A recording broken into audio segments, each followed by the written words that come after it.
Oh, man. Let me see what's happening. What's up, friends and family? Your car, my dog, Junior, Expect the Unexpected, Kojak, Nicole, Class E Beats, Solution Trucking Channel. What up, Solution Trucking Channel? Natasha Vincent, Courtney J. Didn't know Nikki Haley was Indian. Uh, man, that lady white. I think that Nikki Haley is white. What up, friends and family? Impromptu. I didn't stream on Friday or Saturday because I had a lot of friends and family over that night because, including Rita's mom, because Rita's a rock star right now. You know how it is when somebody gets something, go through a procedure or whatever, and everything turns out well, they turn into a rock star because all of the friends and family want to fly in to make sure that they see her and take care of her and all of that. Yeah, so Trey Day said, "Why so early?" I almost live streamed earlier than this, to be honest with you. I almost live streamed earlier than this, so it's Sunday. You know what I'm saying? I didn't want to wait. I wanted to chill and have some fun and kick it with my people. What up, Messy Mathematician is in the building. I did say your name. I just said it, baby. Nikki Haley converted to Christian. Jerry, the original. What up, E Senior, Miss Bree, distinguished gentleman, J Dubs, my girl Natasha, Empire Foundation, Brian M. Shout out to the Lions for that 5K. Man, listen, bro. I just wrote on Twitter. If y'all not following me on Twitter or follow me on Instagram, you should. I just wrote on Twitter. I think that the Lions can go to the Super Bowl, bro. If Rita wasn't, listen, y'all prayers is incredible. Y'all all must be saints in real life. Y'all all genuinely must be saints because she don't feel no pain. Like she ain't even. Well, you guys don't know the whatever all of the details, and I'm not gonna tell y'all the details of her or anything like that. But she feels incredible. She's up walking around, moseying around. She tried to convince me not to work from home tomorrow, but I'm gonna work from home tomorrow because somebody got to babysit her. How do you feel? I feel great. You feel great? Yes, You feel good or you feel great? I feel great. Yeah, I would be taking a trip out to San Francisco. Ain't nothing in San Francisco, in my opinion. San Francisco is probably one of the worst ran cities in the United States. But I wouldn't mind going out there just to go to a Lions game. But I'm not going to go out there. I'm not going to waste my money because it doesn't make any sense. Hold on one second.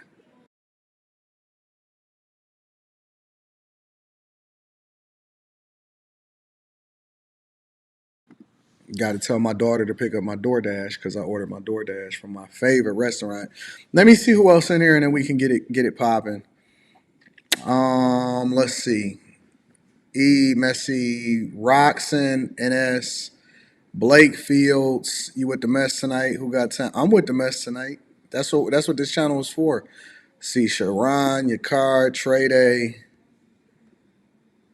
Global Chef, Ezekiel, Tony. What up? What's up from Atlanta? What up, Ezekiel? And AWOL, Nola Grilling. Man, I'm telling you, I think that the Lions can really do it. Empire Foundation says my Tesla Y, no bid at the auction. Real went viral on Instagram. It's a bid anti EV movement, I see. Yeah, they say they love you, Rita. So, and you do not have to type in the chat either. You do not have to type in the chat, ma'am. Oh my God. Anyways, y'all ready to get started with the show? I got a couple subjects that I want to tackle. All right, so listen. First and foremost, I'm gonna tackle this on this channel because this is my baby. Now, this channel is my baby. This channel is growing so fast. It is. It is called a movement. Uh, First 20 days of the year, it already up over 3,000 subscribers. So shout out to y'all. What up? The free thinker says, big up yourself. I appreciate you. But this is my baby. And it's always the youngest one is the one that you care about the most. So I love the Millionaire Morning Show. I love the Anton Daniels channel. I love Don't Do Coke in the Bathroom. I love all my channels. But this one is the one that I love the most right now. Right? You got your favorite kid that you have at that moment. So what up, Twisted Pup? But I'm gonna address this on this channel because I've kind of turned over a new leaf a little bit, right? And maybe I'll inspire Sharon. Maybe I'll inspire Sharon right now with my what it is that I'm gonna say, right? And I've kind of turned over a new leaf in that I don't I don't I see the shots. Okay, let me revise it right this, right? Because I want Sharon to understand this because he's a new YouTuber, Sharon Bracy, and he's a new YouTuber relatively, meaning that he's trying to build his platform and he's doing it by any means necessary. But I think that Sharon, in a general sense, is doing it the wrong way. All right. I think that Sharon is trying to do it the messy way. And I think that long term, that's something that he'll regret. As an experience, as a person that's been doing this for over 8, 9, 10 years, I don't think that that's going to make sense for you, Sharon, if that's what you're trying to do. I think that you should probably take a different approach, take a more holistic approach, something that's not quick, but something that's going to benefit you long term. Boyce Watkins continues to throw shots. He won't ever cam up. He won't ever accept any kind of money challenge, which ain't nobody thinking about Boyce. I know Boyce ain't got no money. And, you know, I was on a channel that I was on an Instagram post that, you know, Chet Tap In with me that I rock with. And I'm not going to mention it because I don't even want y'all going over there. I know who y'all are. I was on an Instagram post and somebody had took one of my clips and they put it up. And it's a channel that I rock with. And then I look at Boyce in the comments. And this is like the 4th time that he's done this, right? And he used the same stupid narrative every single time. I'm not going to even say what it is because, you know, I don't want to give him any more shine than I'm about to give him right now. I don't even plan on mentioning him again going forward. So, of course, he was talking junk about me. And I don't understand. I'm trying to figure it out. I'm trying to figure what up, Trap. I'm trying to figure out what the play is, right? Because if he just throwing shots just for the sake of throwing shots, don't he know that I'm the type of person that will end him? Like I will end his entire career. I will go and absolutely if he thought pocket watching with JT or O'Shea Duke Jackson was bad. If I get on a hunt for you, because one of the reasons why I didn't do it in the past is because I don't think you're worth it. You know what I'm saying? I don't think that it's worth it for me to waste my energy.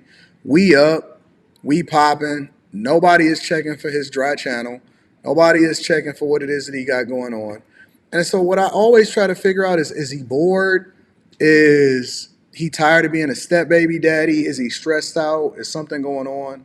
You know what I'm saying? Why is he even in red pill spaces? Not saying that I'm a red pillar, but one of the platforms that was posting my stuff that he follows, that he's always commenting on, is a red pill Instagram, a red pill Instagram account. And it's like, why are you here? You know what I'm saying? Like, what is the play? What are you doing? And if this was 2 years ago, I would. It's a possibility that I would go scorched earth on him. But it's not 2 years ago. It's not 2022. And I don't have anything for him. I don't feel anything. I don't feel like it'll actually benefit me to go after him. It's not conducive to what I want to do. And so,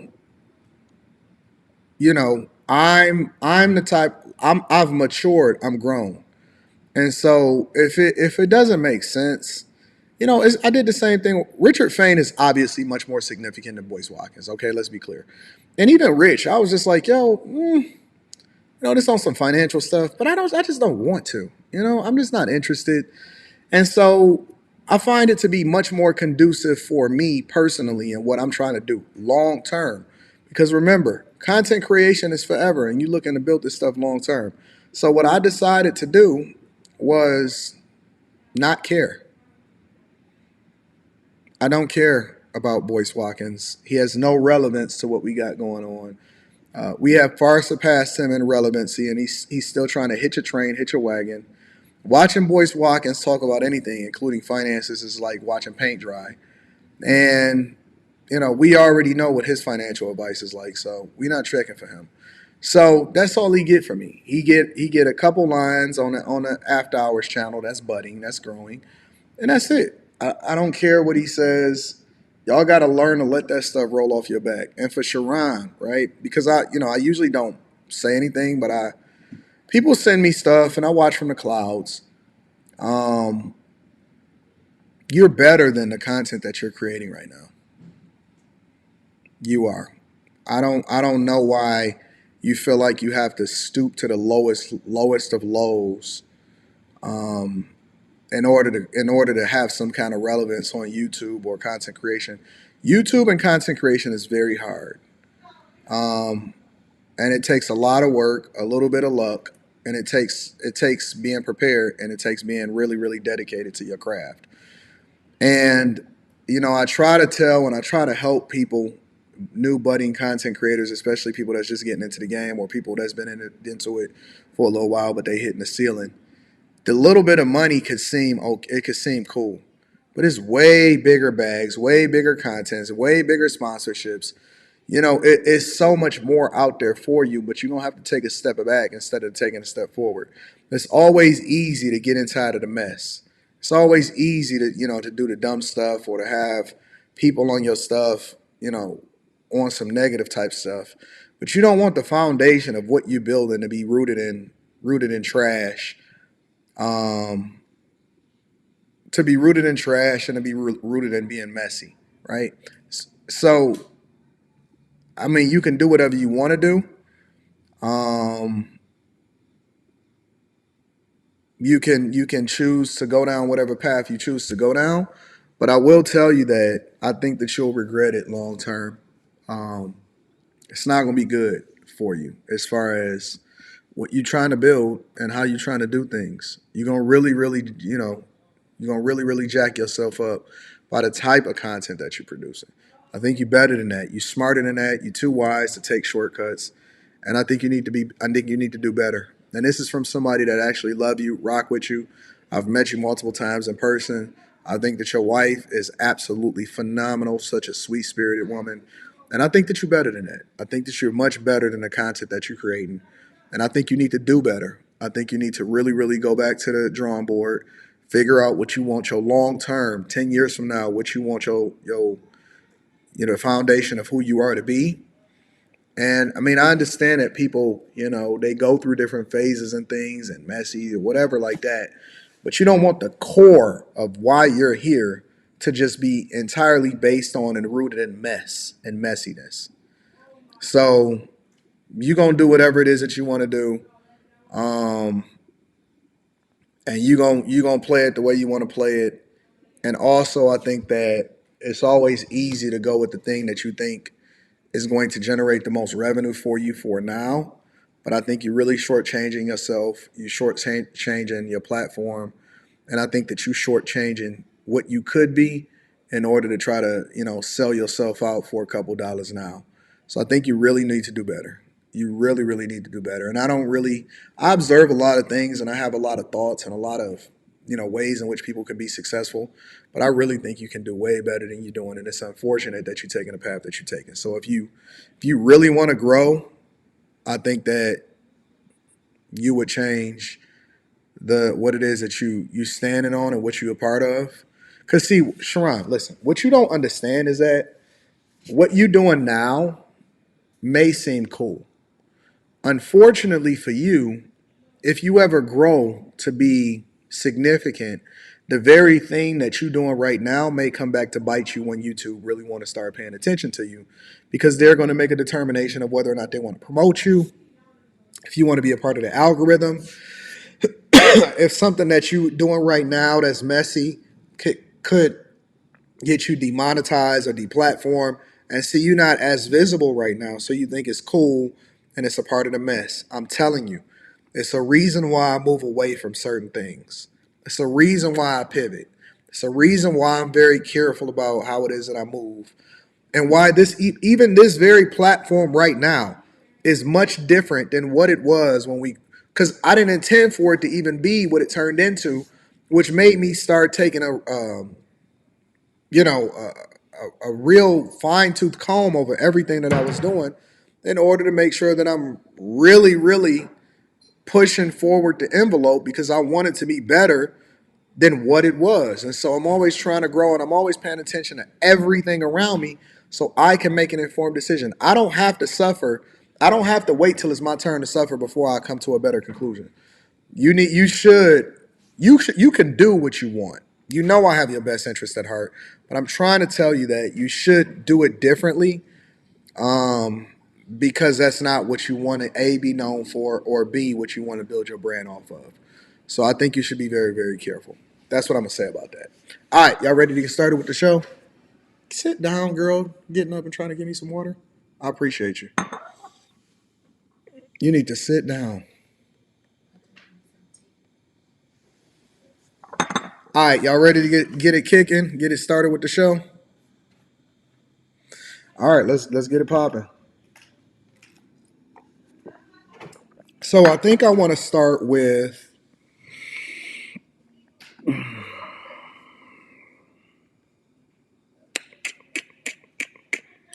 I don't know what I want to start with. Dame Dash.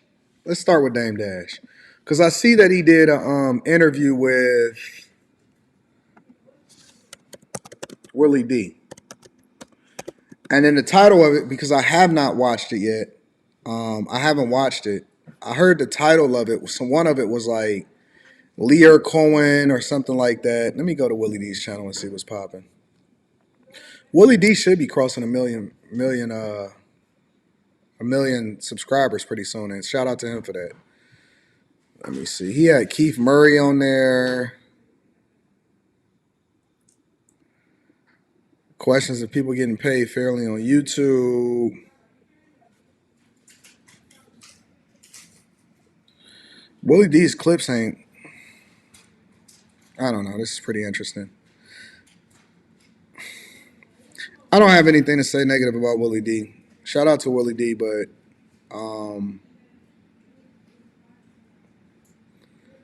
I don't know. It's pretty interesting.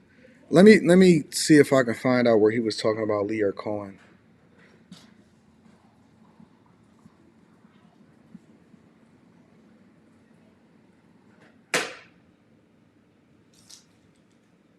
Say he don't like Lear. Let me see if I can pull that up real quick, and then we're gonna review that real quick.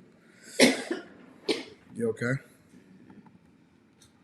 Hey, I'll tell her to be. In a minute. Give me a second. I'm gonna pull this video up.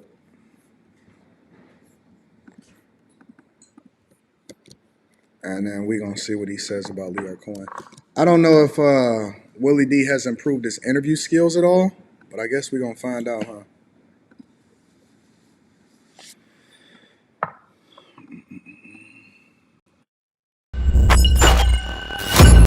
What I learned from him is, you could really pass. We've been working with now the mayor of Gary. He was a senator before. What I learned from him is, you could really pass a law. If you write it up right, lobby for it, you could make a change. So I watched him make changes based on conversations we have. He'll write the shit up, go lobby for it, and come back and diabetes medicine is cheaper. And then, when something works in the state, it goes federal. So what I'm talking about is answers. We know the problems, but in order to actually fix things, you got to get in there and do it yourself. I don't like education. So what we do, my girl writes a book, Dusko Goes to Space. We personally go into the schools and teach the kids how to dream. I don't like the books the kids, they got for my kid, we make our own. I don't like the TV that people watch, so I made my own, America New. Now, I'm going to talk about that. Because I'm assuming this is getting monetized on like YouTube and all that. Do you know how much you make from YouTube? What the split is? I know exactly what the split is. What? Well, I mean, that's my business. No. Meaning not your business. Meaning you don't know how much YouTube gets for an ad. Well, Wait, let me just tell you. No. It's $6 billion. Last quarter, YouTube made $6 billion off of content creators. They only paid out $100 million. So that means if they're getting $6,000 worth of ads, they only giving you $100. Right. So they never give you an accounting on how much. That's wrong. He's wrong. He's 100% wrong. He's 100% wrong. You can't go by that, right? And see, this is why we have to educate ourselves, right? Because first and foremost, the way that YouTube generates money is not just from ads that is ran inside of a content creator's profile, right? It's a lot of people that's on the platform that's not even monetized. Let me say that again. It's a lot of people that's not on the platform that's not even monetized, but that continues to put out content. Also, all content is not created equal. You got to take into consideration what's generated with music, right? YouTube Music also generates revenue. It's a lot of different ways in which it generates revenue. Now, the split that you get from YouTube as a content creator is the split. So the money that is generated as a result of what the ads are that's ran on a platform, the split is the split. Now, let me add another couple things in here. One of the reasons why this platform is so powerful, and again, you don't know the costs. Every hour, every minute, it's like a billion, I forgot how much, but it's like so many hours worth of content that's uploaded to YouTube servers. It takes money to have developers. It takes money to have the platform. It takes money to build the infrastructure. It takes money to continue to host. It takes money to all of this stuff that it takes to run it. Now, YouTube provides the infrastructure. It provides the algorithm. It provides all of the developers and everything that puts the platform together that continues to make it. You got to download the app and you got to be able to run it on the app and run it on this and run it on the TV and run it on all of that, right? And so it takes money to run it. If it was so easy, then Rumble would already be profitable. If it was so easy, then a lot of these other platforms, we would stand up on our own platform. But the partnerships is to build the infrastructure that ultimately, I should be talking about this on the Millionaire Morning Show, but we're just going to go ahead and rock out with it. The partnerships it's the reason why I haven't left Patreon, right? The reason that I haven't left Patreon is because I'm always doing a cost-benefit analysis of what it would cost me to stand up my own platform. Because it would be easy for me to say, well, Patreon takes a percentage of what you already out there producing, right? But the reality is that it costs money to host. It costs money to develop. It costs money to continue to update. It costs money for security. It costs money for the infrastructure. It costs money for the web developers. It costs money to maintain. And so the cost benefit analysis is, well, is Patreon continue to innovate enough to where it actually justifies me standing on a platform? And how much is it going to cost me to stand it up on my own? And will it actually be more profitable and easier experience for me to continue to innovate and update? Because you can't just stand still. You can't just build a platform and build it on my own website and launch it on my website, and that's the end of the conversation. You got to continue to innovate. You got to continue to work it. And so how much effort does it take for me to be able to stand up that platform versus partnering? Now, partnering means that I still own my content. I can remove it anytime I want. I own it. But at the same time, if they already have the infrastructure and it's a good infrastructure and it's standing, because my biggest thing is I want to make sure that the people, the bag chasers, make sure y'all tap into the Patreon, that the bag chasers is having the best experience possible, that there's a firewall, that we can do our meetups, that we can do our live streams or whatever. And so I always do that. I don't use regular videos. I use Vimeo for my future videos that I put inside of Patreon, and I add in certain restrictions in order to limit the ability for people to be able to get it outside of the bag chasers. So you can't just say, well, YouTube made $6 billion. It's not true. They only paid out this many millions of dollars over to the content creators. My split is my split. I know exactly what my split is. I know exactly what the split is that I get from my YouTube, and I also talk to my YouTube rep, and I go over a lot of different things.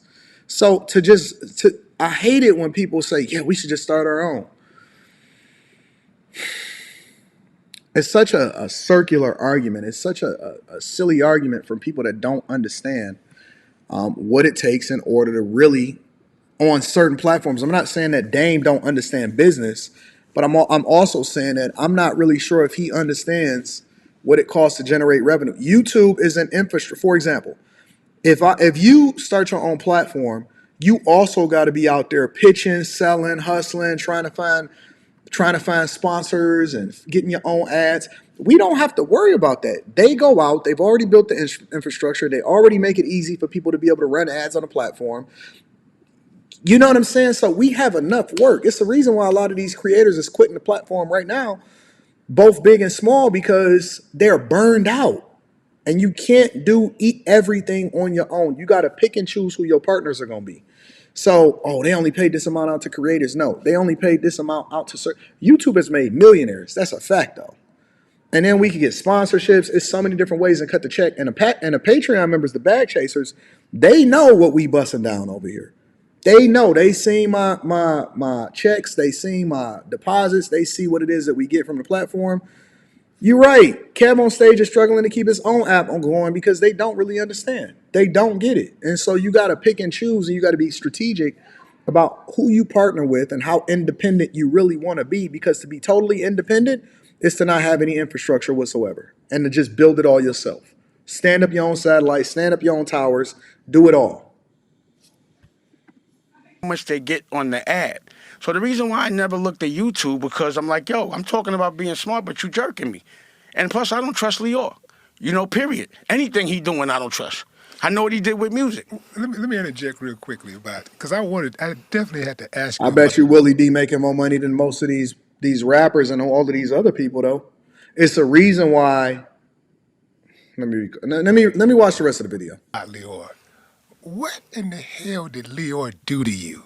Because I've heard you a few times talk about Leor. I don't know the man from a hole It's in the not what he ground. did to me, it's what he did to our culture and what I watched him do to other people. What specifically, what's the gripe? He's not from our culture, and he pushes people and monetizes the dysfunction of our culture, and he doesn't teach us how to actually make a certain kind of money and keep it in ownership. He teaches us to work for him. He robs us. I've watched him do it. So when we first started to work with Leo, and he broke up Rockefeller, to me, it was definitely, I'm not going to say that it's another man just got made to do something, but he was the one that would always give someone that option. Was Russell? I'm not sure if I would ever be able to interview Dame. Hold on, let me tell my daughter to be a little bit more quiet. I don't know if I'll ever be able to interview Dame. Not saying that he would ever even want to, I'm not saying that he would ever want to come on my platforms, but I'm not sure that I would ever want to interview Dame, because your job as an interviewer is to get as much information out, right? It's really not to have an opinion, unless it's that type of podcast. But it's to not have that type of opinion, not to have an opinion, but to let them get out whatever energy and to ask the right questions in order to get them to say as much as you possibly can and get their thoughts off. I disagree so much with Dame. He got to let that go. He gonna have to let that go. This dude is so bitter towards Leo Cohen. Look, fam, if another man, his stance is this: Leo Cohen gave Jay-Z the option to be able to move on his own and do his own thing and ultimately become a billionaire. He's saying that Leo is the one that broke up Rockefeller. At no point have I ever, in no interview, and I might be crazy, at no point have I ever seen Dame Dash come to the front of the congregation and say, hey, I could have did things a little bit better. You know what? I didn't have to be so abrasive. You know what? Maybe it was the fact that I thought that our relationship was tighter than it really was, but I was so focused on doing other things that me and Jay's relationship wasn't really what I thought it was. Maybe it's the fact that Jay really was the talent, and I thought that it was the fact that I was the business, but Jay also had business and talent. is the reason why he's seeing things differently. Maybe it's the fact that Jay just wanted to grow and move on, and he didn't think that we could because he didn't want to split it 3 ways anymore when he felt like he was the one that was carrying the team. I've never in my life seen Dame on any interview take a responsibility. He does all of this. I've never seen Dame take responsibility and say, yo, it's my fault, or I take ownership of what my situation is as far as why this company is no more. Or maybe it just don't need to be anymore. P. Rothstein says, how about y'all Lions Anton Super Bowl? I'm hoping that will be dope for the season. Oh, man. It's crazy here in Detroit right now, P. Rothstein. It's insane in the city. I mean, the city is on fire, is lit, and everybody is having a good time, and I'm with it. I'm absolutely with it. But again, man, like him saying Lior is the one that broke up Rockefeller is like saying another man is the reason why your marriage broke up. Ain't nobody make her drop her draws. Ain't nobody make her like him. You don't get mad at the other person. You either take responsibility for what you set in place that make that situation happen, or you hold the person accountable that decided that they wanted to go over and sleep with another man. But at no point do you get mad at the game. The game is the game. What up, Freezy? The game is the game. And so this is what I hear. Without Dame, there wouldn't be no Jay-Z. What are you talking about? Without my parents, it wouldn't be no Anton. Without your mom, not you specifically that just said that, without your mother being for the streets, it might not be no you. That don't mean that I don't hold accountable for what it is that she did in order to put me in this difficult situation to be in this world in the first place. A lot of y'all was born in rats and wrote without your mama. Man, F your mama. Your mama was for the streets. Stop using that little corny excuse. Listen, people are grown men. Take ownership and responsibility for what you see happening and stop blaming other people for your circumstance and situation. I can't stand when other people whine and complain about what another. Fam, it's over. I have never seen, I don't even think we've seen, have we ever seen Jay-Z at any point? I'm just curious. Have any of us ever seen Jay-Z at any point talk about Dame and Rockefeller? Just curious. Has any of us ever seen Jay talk about Dame and Rockefeller and what happened? Jay is just out living. It's like being a bitter baby mama, man. Like, let that junk go.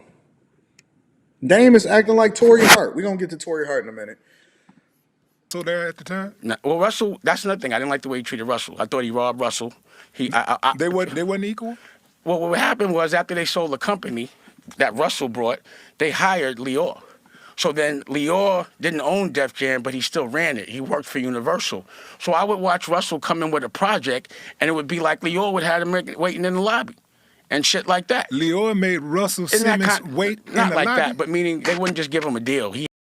Yo, are they going to continue to complain about another grown man? Russell sold his company. They weren't fairly treated, and that's Russell's business, so I don't want to get into that. But I could just tell you, I'd be sitting in the club with Russell and Lior, and I'd be like, yo, why you mess with him, man? He just so disrespectful to you. Like, why you even... And I'd be in this... And he'd be like, chill, I don't deal with things that way. Well, I'm going to deal with it for you. Like I said, I used to take it personal. I was in the... You remember when his appendix exploded? Mm-hmm. I was at the hospital. I didn't know his mother was in there. And she said some real foul... I mean, it was so racist, I couldn't believe it. Like, yo, you better get your mother. Like one of those. Because she didn't really understand I was in the room. So she said, I forgot. What she said? It was some nigga shit. Put it like that. It was something that I was like, she was like, yeah, she just old or whatever. I was like, yo, you wildin'. Like, I couldn't believe what she said. What you think she said? What you remember? It was something it was years ago. It felt like nigga. Whatever piece you remember. I saw you, when you hear nigga, it's a feeling. It's not, I hear other people say nigga all day. It don't bother me. Yo, you can't say it felt like it. Either it was or it wasn't. Hey, if anybody disagree, you're more than welcome to get your thoughts off. Just let me know, and I'll drop the link inside of the description for y'all to be able to get. I'm a person that likes to interact with the chat. If anybody disagree, you are more than welcome to let me know. I will drop the link in there, and you can call in and help me to understand where I'm off. I'm tired of people running into Victim Olympics. I don't like him. I don't like his mother. I don't like your mother either. We gonna get this money or not? The reason why he got, apparently Jay seen things similar to the way Leo are seeing things about you, which is one of the reasons why your company messed up. I know when it bothers me. It bothered me. Did you hear the word? What makes Dame a great businessman? H1. What makes Dame a great businessman? I'm just curious. And I'm not saying that he's not a great businessman. I'm being as objective as possible. I think that some of the things that he says is true. I don't agree with what he's saying right now. What makes Dame a great businessman? I just want to know. Word? And the I N-word? told you, I don't remember. It felt like it. It was like 10, 15 years ago, but we had to have an argument over it. So I was like, it felt like something that was that racist. It was so many things. When I first Shout out to Jordan. got with Lior, the first thing he did was try to make me have a beef with another black person on his behalf. And I was like, he said, you with me, right? If you with me, then you got to go to war with me. I said, bro, I got a lot of beefs on the street. You going to go to war with me? Let's not do that. Then I asked him, how much is rich? What's a wealthy guy? You know what he told me? 600,000 after taxes. I never liked the way he would have. And again, I don't like to go off on another man. He ain't here. So, bottom line is, I don't like the way he would treat my culture still. I didn't like the way he talked to the culture. There would be times that he would be saying things and like I'd be. You know what's so funny? He never liked nothing about him, but he absolutely did business with him. But he never talked. He all of the complaining is happening now. Leor don't talk. He not sitting here having no conversations, apparently based off of what it is that I'm seeing out here. Dame is the only person that's complaining. He's the only person that's out here complaining. I don't understand. So he was cool enough for you to take his money and do business with him, but he wasn't cool enough. He not cool enough now that y'all not in business no more because Jay-Z decided to go and do his own thing. I'm just wondering. I'm just curious. He would like Beanie Siegel or something, and he'd say something that was so offensive, unknowing, unconsciously, just demeaning. And Beanie would be ready to knock him out, and I'd have to bark on him so Beanie didn't do nothing to him. You understand? I'd be like, I got it, don't worry. Like, Thanks. he was just an offensive person. What he couldn't understand about me is that I could have white people working for me. Because he thinks black people could only have black people working for him. So when I would walk in and have anybody white in my staff, he'd go to the side and go, are you okay? You let me know if they're treating you wrong. Blink twice. I swear to God, he did that shit. Yeah, the blink twice, the napkin. He used to do it to every one of my assistants or anyone from that culture. No disrespect, but this is what he used to do. So I could go on and on and on and on and on. And also, I just think that every Batman needs a Joker, and he's that clown. So that's it. And I think everybody's scared of him, and I'm not because of the color of his skin. And I want to. It's like he's the poster boy for why you're scared of him. You know what I mean? He's that guy to me. I just don't like how he exploits our culture. And then when he got on the radio and tried to say, who's Damon? And he actually got on the radio and said, yo, I know what they're doing, but I got to eat. How could you like a man that would do that? I saw that interview on So Breakfast then Club. why you don't have a problem with him? Mm-hmm. That would be my... But how is it any different than Dame? They put out a bunch of stuff that's not necessarily conducive for black people, but I don't see none of... Man, listen, I don't see no rappers coming to the front of the congregation and saying, yo, we poisoned our own community with drugs, with the culture that we celebrate every day, so on and so forth. Because just because y'all not saying it, don't mean that y'all not any more guilty in perpetuating it. You know, we got this holier than thou, when you get a chance, no rush, a paper towel. We got this holier than thou perspective that makes our opinion better than everybody else's because it's our culture. Okay, I get it. My question, how could you not have a problem with that, man? He's not from our culture. He eats off us all day and he makes money off our dysfunction. Why? And then trust him with YouTube? That's how they're killing us. So people aren't even conscious of how they pay out at YouTube or Tubi or any of those things. So what I did was, because I was like, I'm not a herd, especially if he's over there, it's not right. So I use YouTube for marketing, but I went and built my own network. And let's say YouTube gets the ads from Pablo. I went around YouTube and I get the ads from Pablo. So instead of them getting that $6 billion, I get that $6 billion. If I want to split it with a creative, then they'll get $3 billion, I'll get $3 million. But it ain't gonna never be $100 million to $6 billion. But I understand it because no one's asking. Does it make sense to get a million views and only make $7,000? That don't make no sense. So that means that if you, the way that I'm seeing things, if Who only making $7,000 off of a million views? I'm just curious. Because see, listen, this is the way that it goes. The split is the split. Anybody that knows what the split is and why the split it is the way that it is. I'll give y'all a little bit of insight on some of the stuff that we talk about inside of the Patreon, right? For example, certain subjects pay exponentially more than other subjects. So, for example, let's take the lead attorney. I would assume that the lead attorney makes more per ad or cost per impression based off of however many ads that he have inside of his videos, purely off of AdSense, simply because of his niche. Him being a lawyer means that the type of ads, depending on whatever it is that he aligns himself with, means that the type of ads that runs on his platform are exponentially more profitable because people that are looking for legal advice and commercials that run based off of lawyers, they pay significantly more to run their ads competitively because A, it's not a lot of people doing it, and B, is much more likely to be profitable as far as hiring an attorney or hiring a law firm than it is for somebody that is looking for something that's music related. You see what I'm saying? So the fact that I am doing content on the Millionaire Morning Show that primarily centers around coming back to the money means that the amount of money that I'm generating or my split and the amount that I'm making per ad is significantly more than people that are just out here gossiping about each other and smaller content creators that's not relevant to anything that's going on in society that people don't even want to see, right? So it's more to it than just, man, you making this amount of money. If you only making that amount of money per ad, then that means that we need to change. You need a coaching call from AntonDaniels.com because you don't truly understand the game. That's why I make way more money than most of these content creators on YouTube, even though they'll have double and triple and quadruple the amount of subscribers that I got, because when you understand the business aspect of it, you can leverage the partnership more effectively. But to just to generally say, well, people are just only making $6,000 and $7,000 per million, that's not true. It's absolutely positively not true. any dollar anyone makes at YouTube, if you were really getting paid what you're supposed to, you would be making 100 times more, 100x, not 10x, 100x. So that's why I launched American New. And that's a real network, broadcast live. It looks like y'all doing a lot of stuff here, but you could get on it right now. And But shout out to him for plugging that stuff.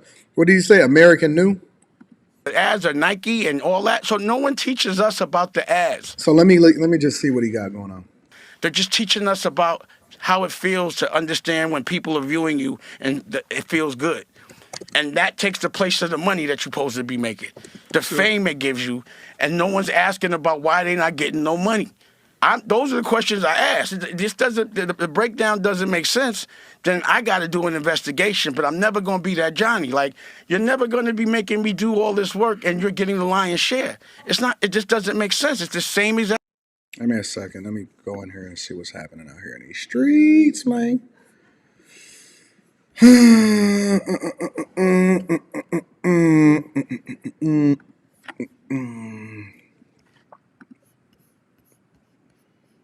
American New.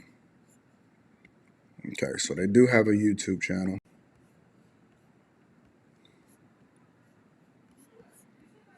So it looks like he's monetizing on YouTube also. So he's dropping content on YouTube. And he's doing a significant amount of views sometimes. He's got 1.5, 1,500 on that one, 57 on that one, with 19 keys. But they don't drop that often. They got unlimited amount of stuff. So I'm guessing that he's using this to. Oh, he did a Yaki Awaken interview. Interesting. I didn't know that. Let me see. Let me see. American New Network, home about events, an all original media distribution platform. Shout out to Dane for working. Got his stuff up there.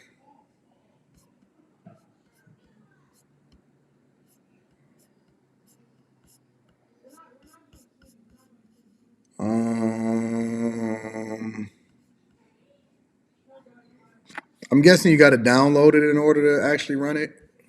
I don't know where you're supposed to go. Click, click. That sounds epic. That sounds epic. Boom! We in the room. Yeah. But shout out to him for doing what it is that he said. I mean, you got to give Dame credit for working. Like, you know, at least he's pushing out and not just complaining. I got to give Dame credit for that, but I don't really see how they can run anything. Again, I'm guessing that you got to download the app.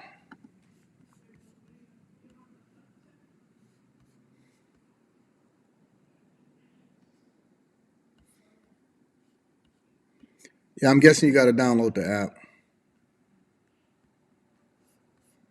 Anyways, let me get back to this real quick. See what's happening out here in these streets, man. Like thing that happened in the music business. If there was robbery in the music business, anytime there's a new business, there's robbery. So you have to look for it. You could never think that on the internet and all this new money and BPMs and all of that we not getting completely robbed. No one's even asking. No one challenges the bust down or the split. No one says, let me see how much money you made off that Nike ad. They just want to know how much they're getting. I don't know how much you getting, so I'm not going to do that. I got to know how much. And when I work with my creatives, there's a dashboard. We made this much off a Nike ad. You get. AL says Jay-Z should say the same thing Country Wayne said. It's been 20 years. Agreed. It's been 20 years. Why am I still the main topic of every interview? Get your work up. Agreed. I'm 100% in agreement with you, AL. That is absolutely fact. 60%, I get 40. Let's go eat.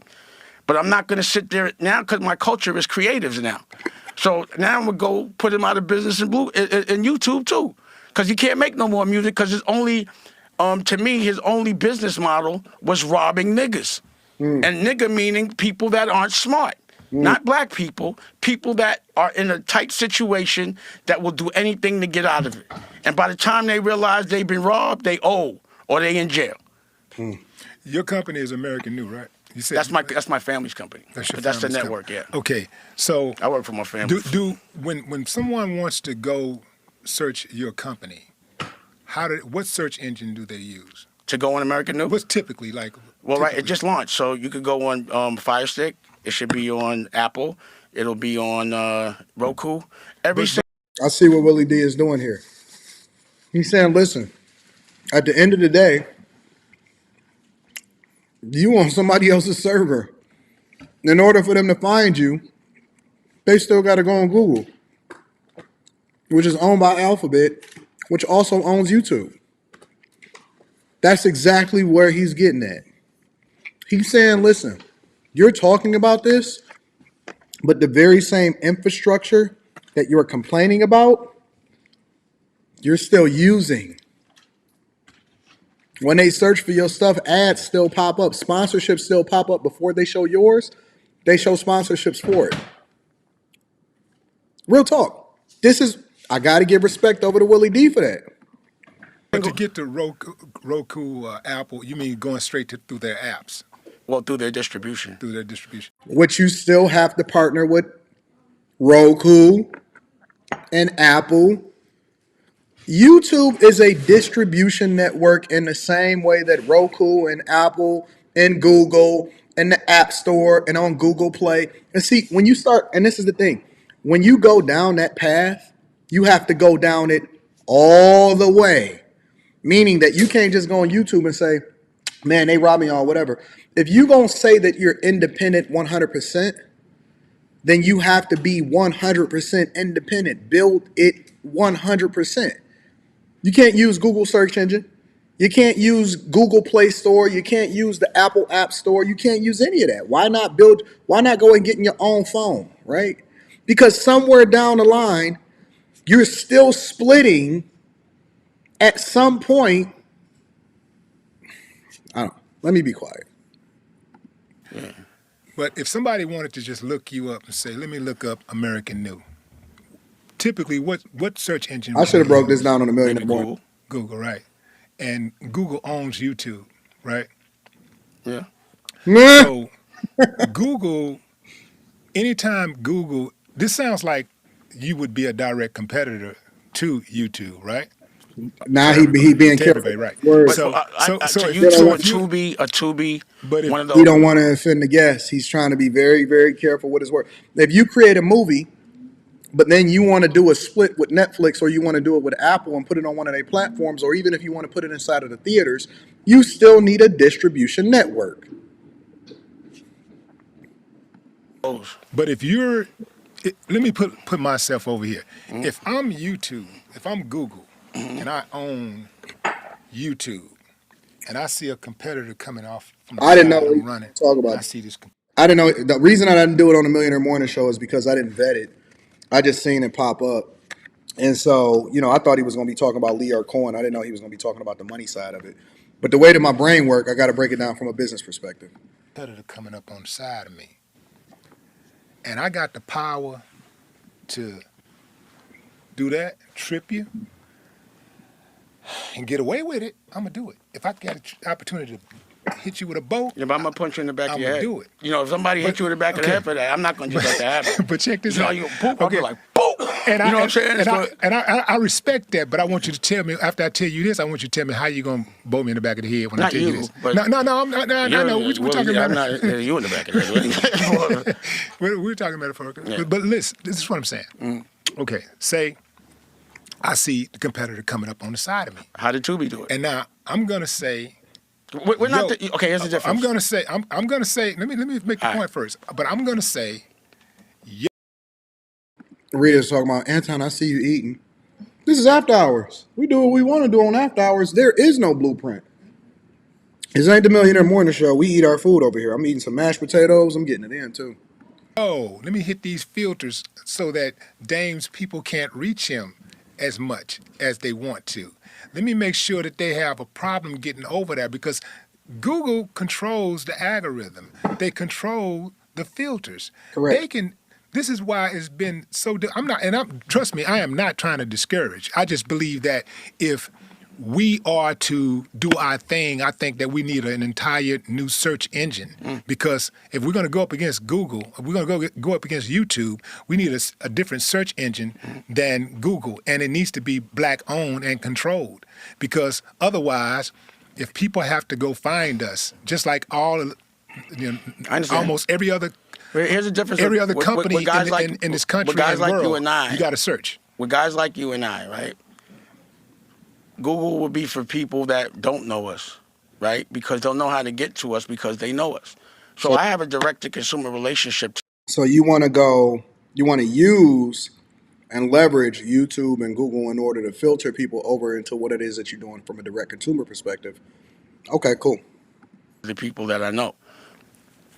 If, like, as far as the algorithm goes, for some reason I'm in that algorithm that I pop up. I don't pay for that or any of those things, and it's a fight for independence. It's inspiration, and it's self-awareness, and it's positive.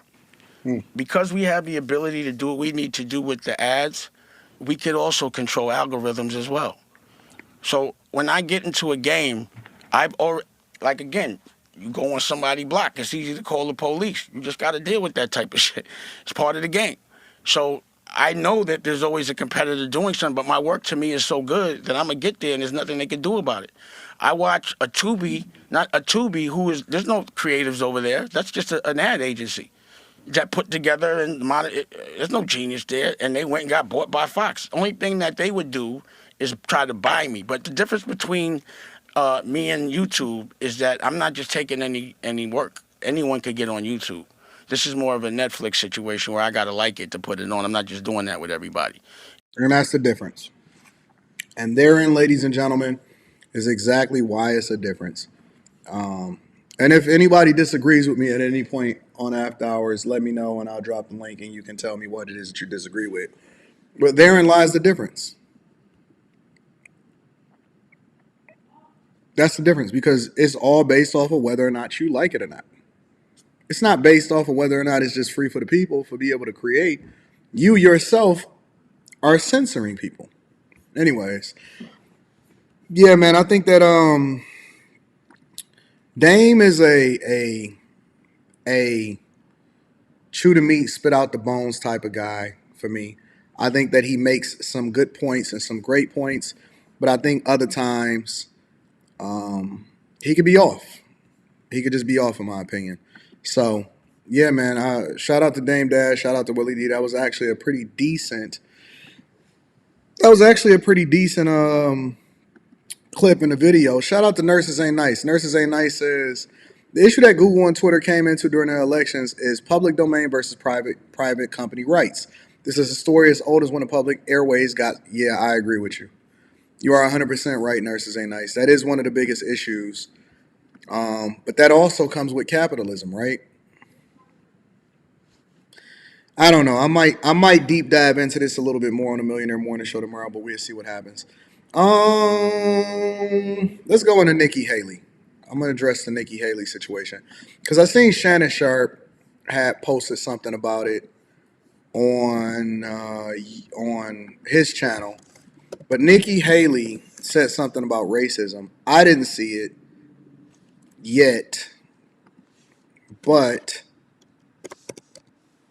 everybody in the black community is all up in arms about it. So I want to see what's happening. Racist country.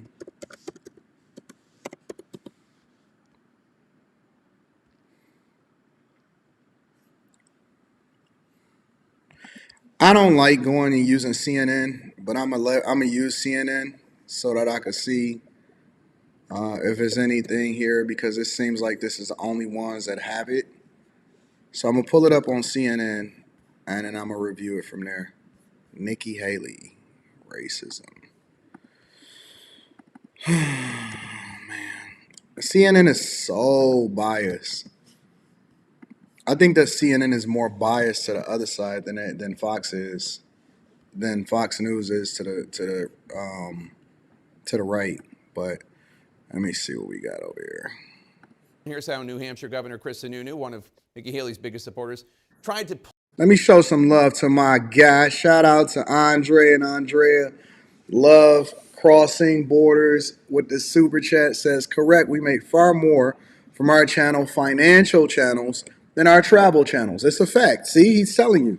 For example, we made 33 in one video that got 450,000 views. So Dame Dash's clear calculation of 1 million views with $6,000 or $7,000 in revenue is completely different than what Andre is saying as far as his channel. He said, for example, we made $33,000 on one video that got 450,000 views. It's the niche that you're in that makes the difference. And sign is correct. Let's go. I'm telling you. Listen, shout out to you. I appreciate you. I got to give you the round of applause. And he's absolutely correct. And again, this is the stuff that we go over inside of the Patreon. If y'all not a bag chaser, make sure you tap into the Patreon. Link is in the description. But it's the truth. It depends on what niche you in. So for somebody to just see, to the uneducated, and when I say uneducated, I'm speaking towards, shout out to you, Andre. I'm glad that you spoke to that. To the uninitiated, right? To the uneducated, or to people that are not familiar with what happens behind the scenes because they're not a part of the details of really understanding it. It could sound like that was smart from Dame on what he's saying, and when people just throw numbers out. But to people that know and understand how to bust down a bag, it's different. It's completely different. Thank you, man. I appreciate you. Shout out to you, sponsor of the show. Tried to downplay Trump. Nurses Ain't Nice. You reached out to ET? You ain't have to do that. I appreciate you, though. Last night. he's effectively the incumbent, if you think of it that way. So the incumbent president barely could get 50% of his own base voters.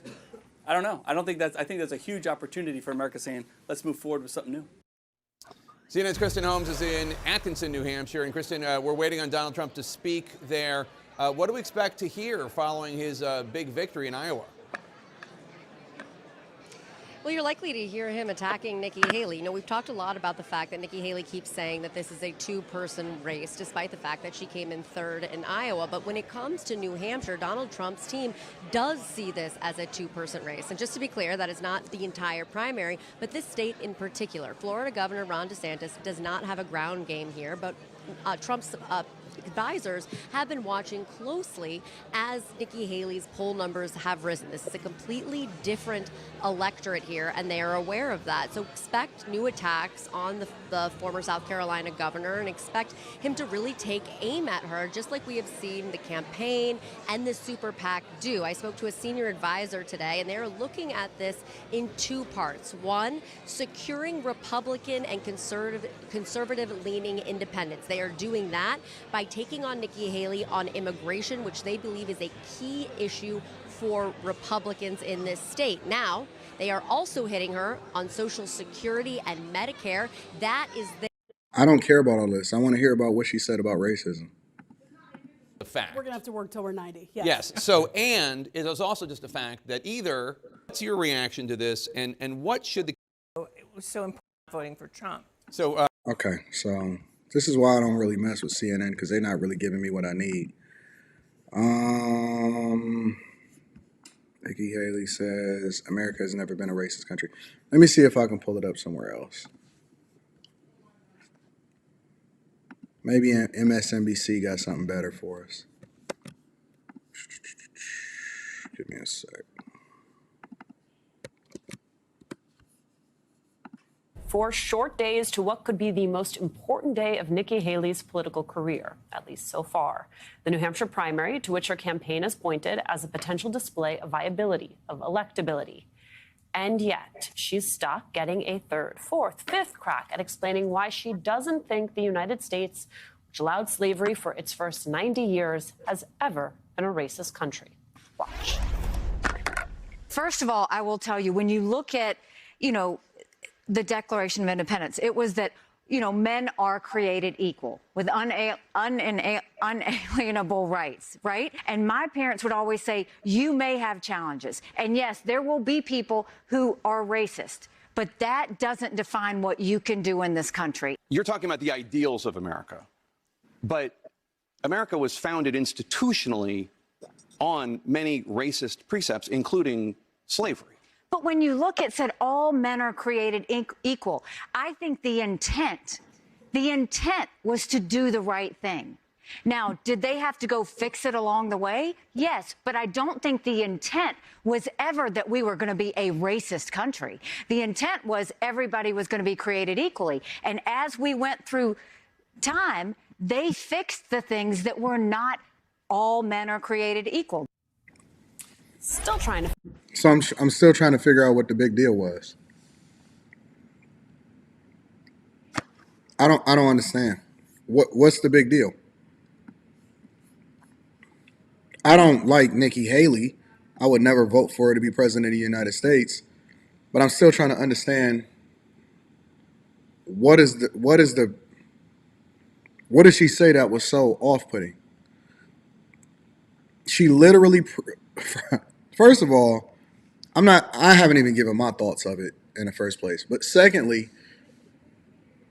at what point did she say that it wasn't, but she spoke specifically to the intent, and then what was corrected or what was changed or how things have changed throughout the period of how America has existed since whatever it is that they described as the foundation of what America is today.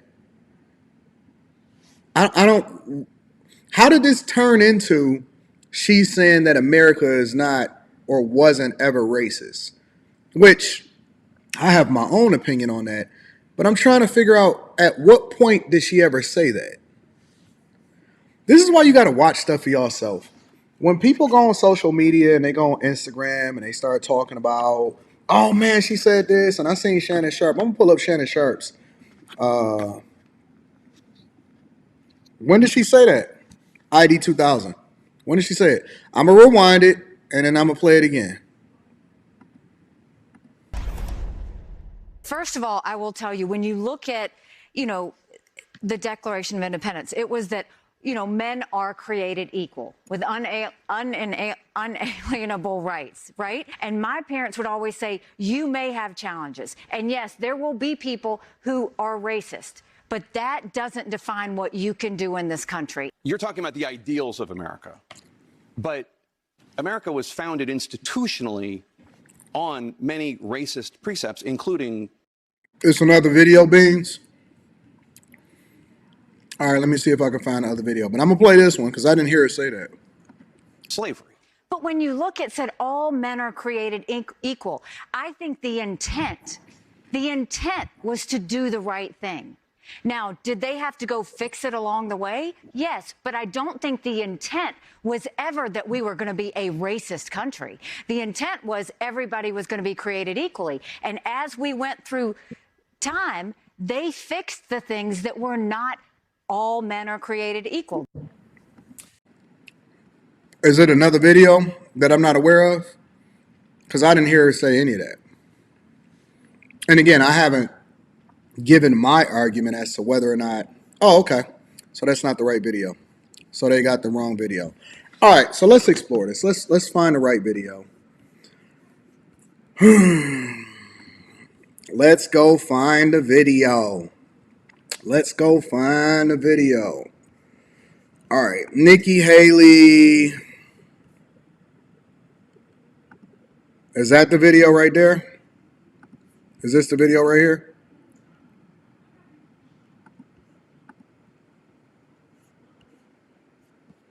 I'm assuming that this is the video. In a racist country. And I'm so thankful. I want to ask you about a comment you made earlier this week. You said that America has, quote, never been a racist country, unquote.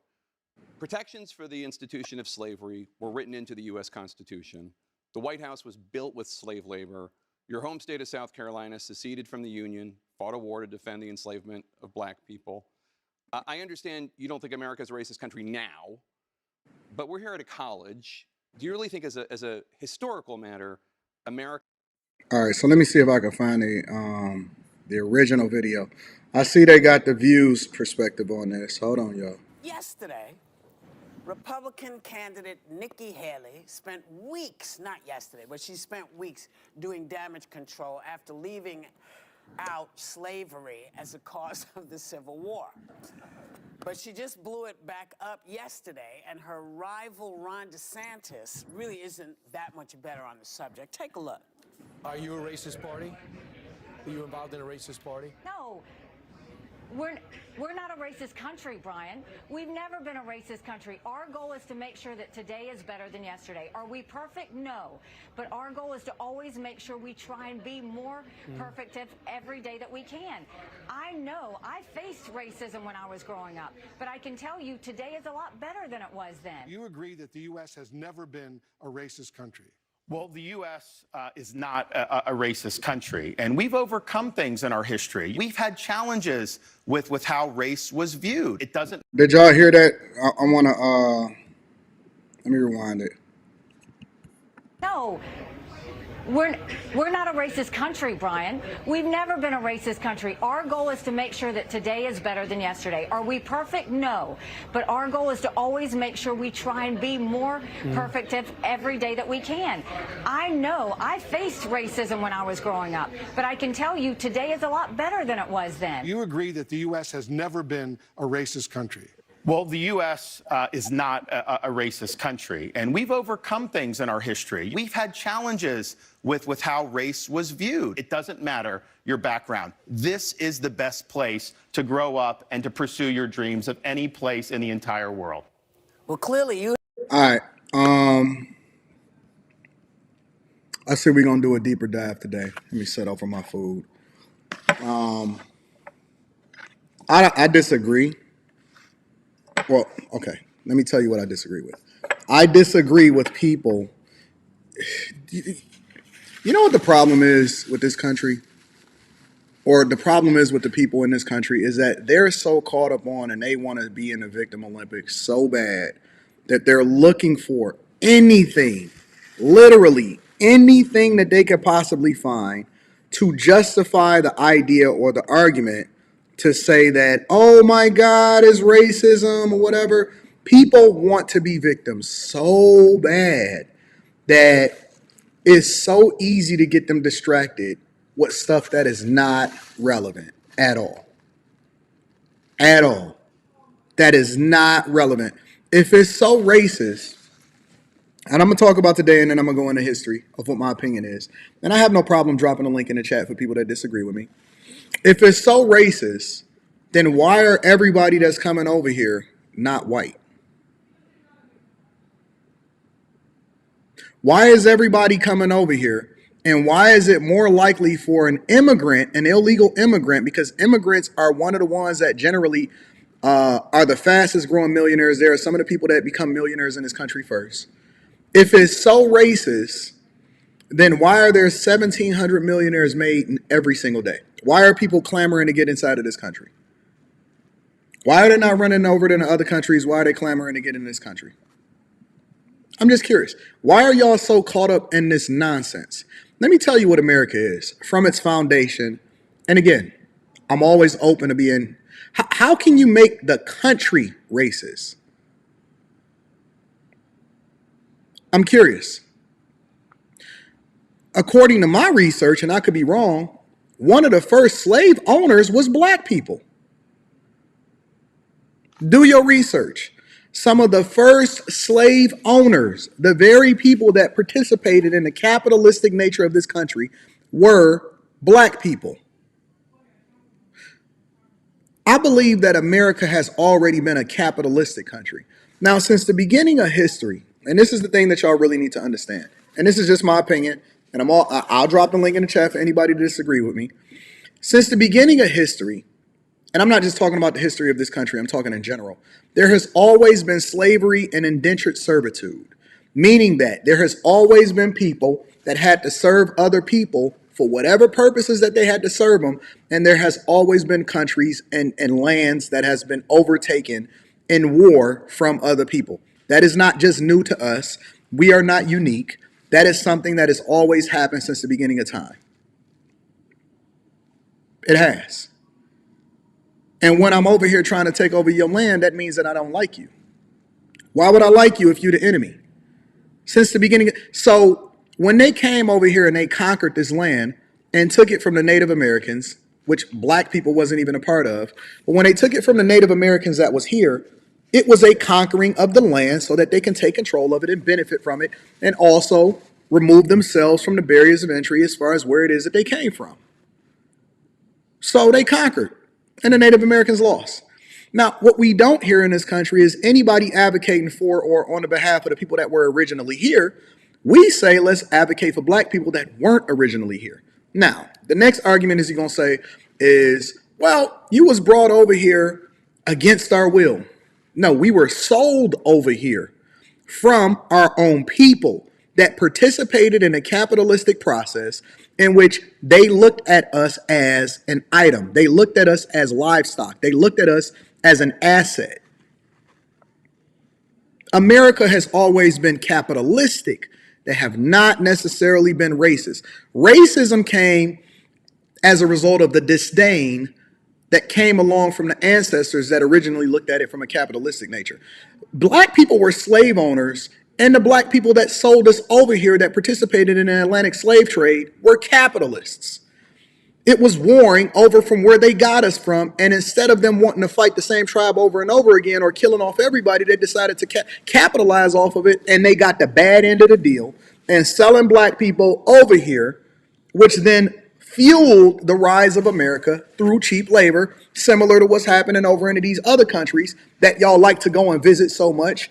Y'all not sitting over there and saying, well, listen, Dubai, Qatar, right? Abu Dhabi. Where are all of these people at that's building this place? Where are all of the workers living? Y'all don't really want to know that. Y'all don't want to know what's happening behind the scenes, but y'all will go over there and you will patronize, you will visit, you will do an Instagram baddie pics, and you will do all of this stuff, but you're not truly trying to understand how the country is being built.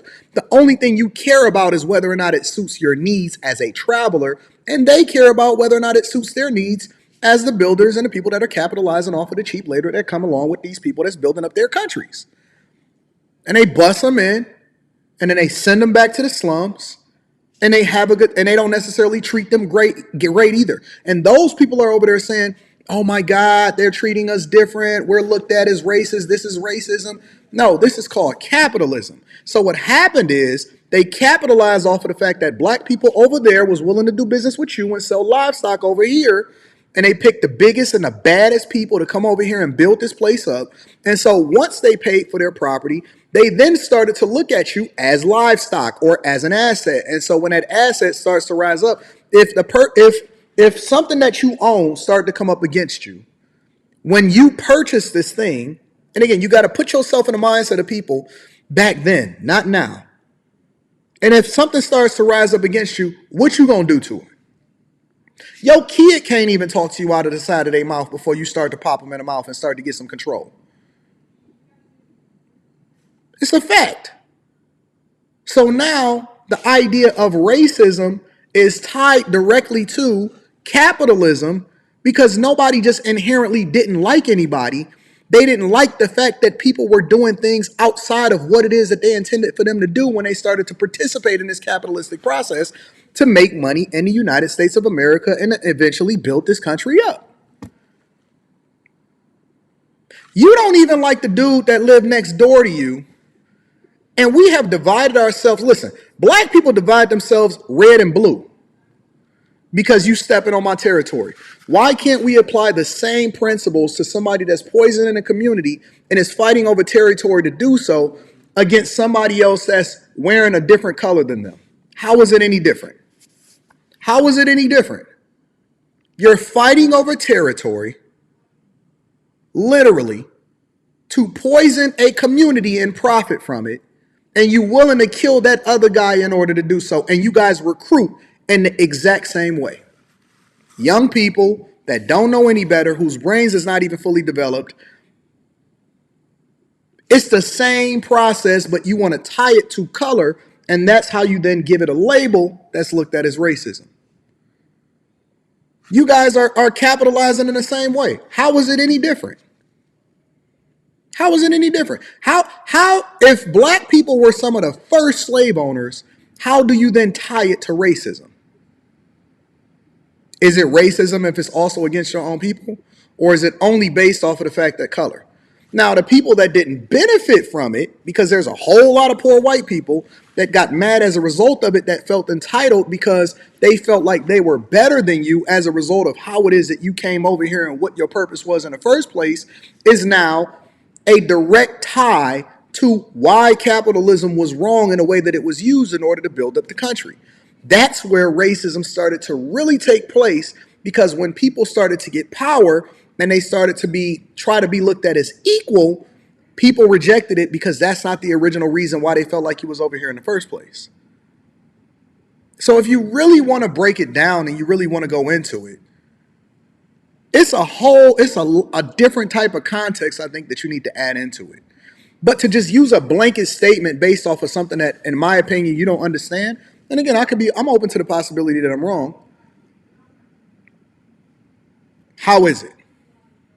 How does that make sense? How does that work? How does that make sense?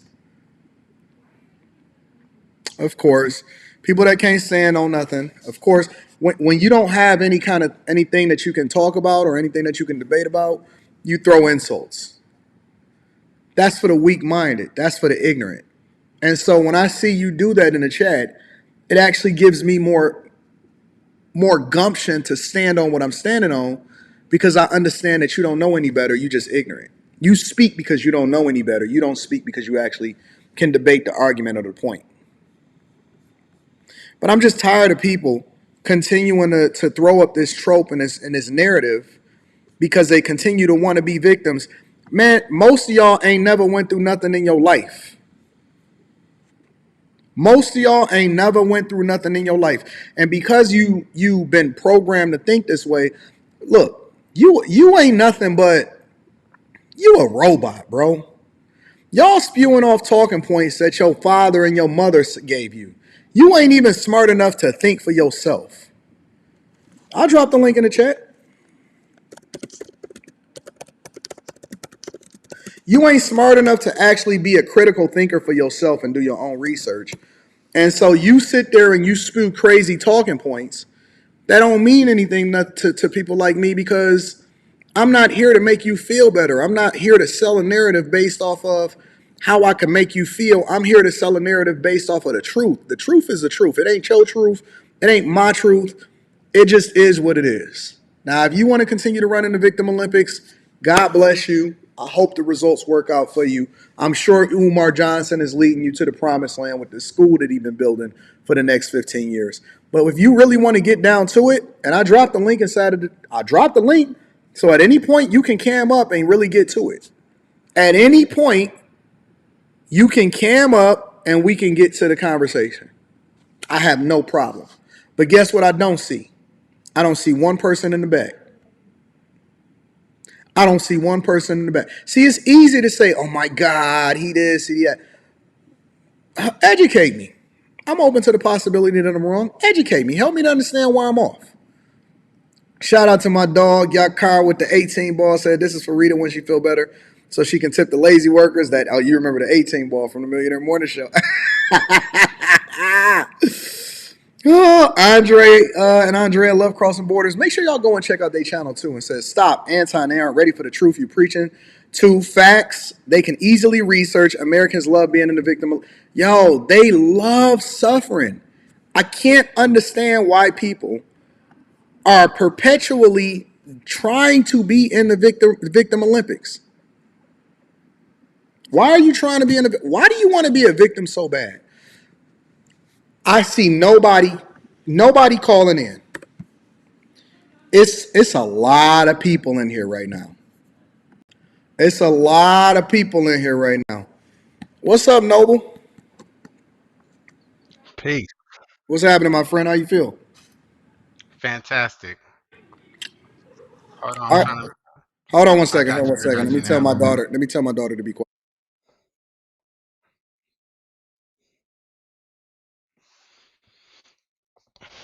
Go ahead. I'm here. Not much, bro. How you doing? I'm doing well. Do you want to be on camera? Oh, I don't mind at all, brother. All right. Give me a second. Let me see if I can get you up. One second. I'm sorry. All right. I'm with you.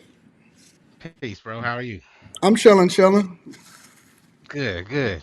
No, I was no you on point about a lot of things are just but I've noticed that a lot of my people have been following this narrative about, their identity. That's the biggest problem with our race is that our people is that they have no national identity. Mm. Um, you know where the largest group of Somalians is in outside of Somalia? Minnesota, I'm guessing. I don't know. Yeah, no, you're right. They So you got know that I millions. know then, right? Yeah, yeah, no, I know you up north, so I figured you know. But a lot of people don't see that they've been able to, create economic independence in Minnesota by working with each other almost exclusively, just like the Chinese do when they come over here, just like the Vietnamese do when they come over here. They start their own communities and they spend and circulate their dollar amongst themselves because they don't allow religion and differences about cultural differences to separate them. They all know that that they would choose allegiance with themselves over anybody else. Like you never see a I don't Chinese think that man in that's court. true. I don't think that that's true. How I many think that Chinese you go to if you court? go over, okay, so how do I know that the largest population outside of Somalia is over in Minnesota? Because you do the Millionaire Morning Show and you follow the economics and you see to follow the bag. True, but I also went Okay, yeah, hands boots on the ground. Exactly. and I Okay. talked to them and I seen how they Hmm. was living and I learned to understand exactly what they were doing. And what I found out is that it wasn't based off of the fact that they were choosing to do business with each other. It was the fact that they felt like they didn't have any choice because they were limited in their ability to be able to communicate outside of each other. Okay, So that's true. it wasn't based off a choice, it's based off a circumstance.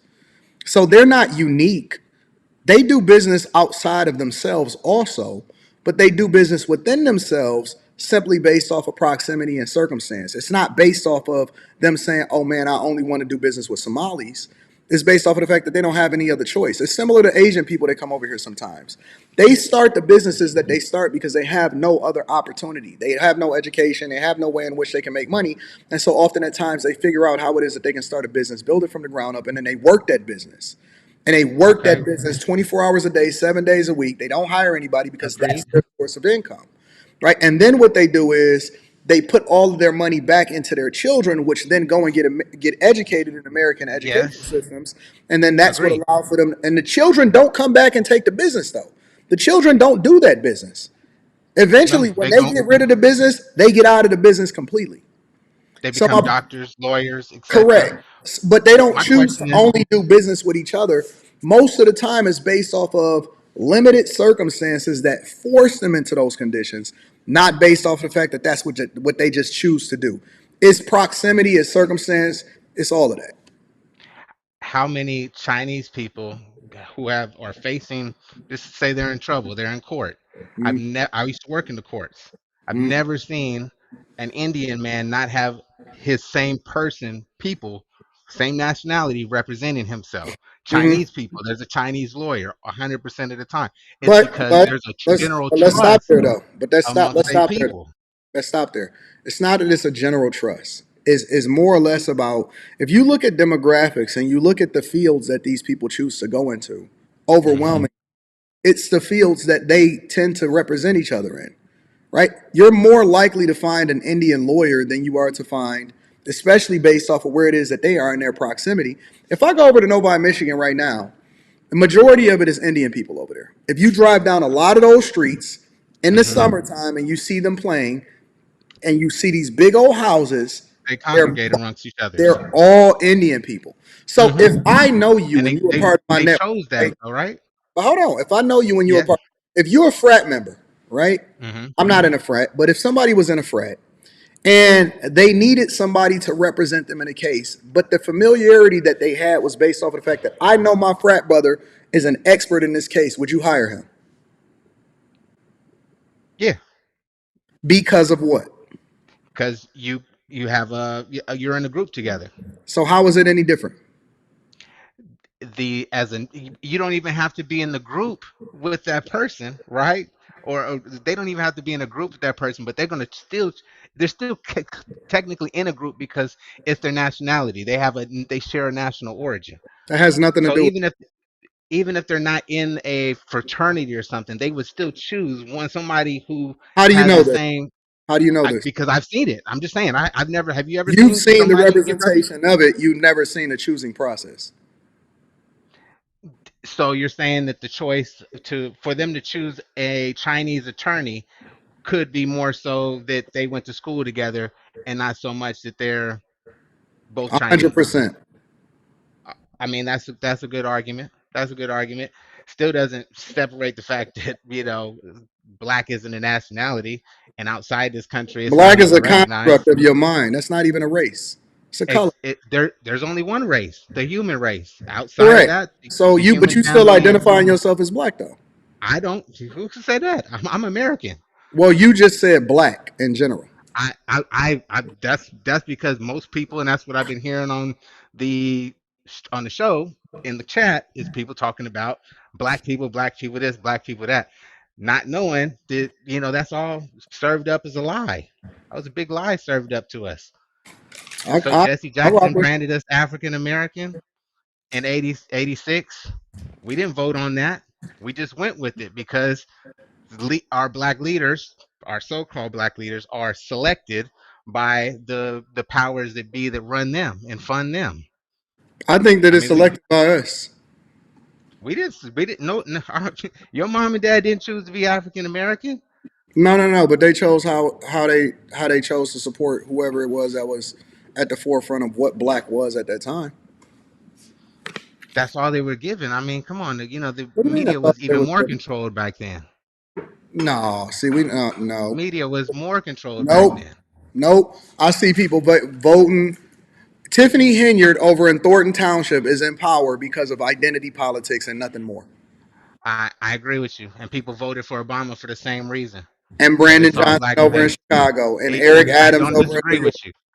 I So don't if we're disagree the with you. ones that's supporting and choosing the people that are in office, then how can we then blame it on other people? Black women are the ones that was a swing vote in this past election to get Biden in office. They always have been.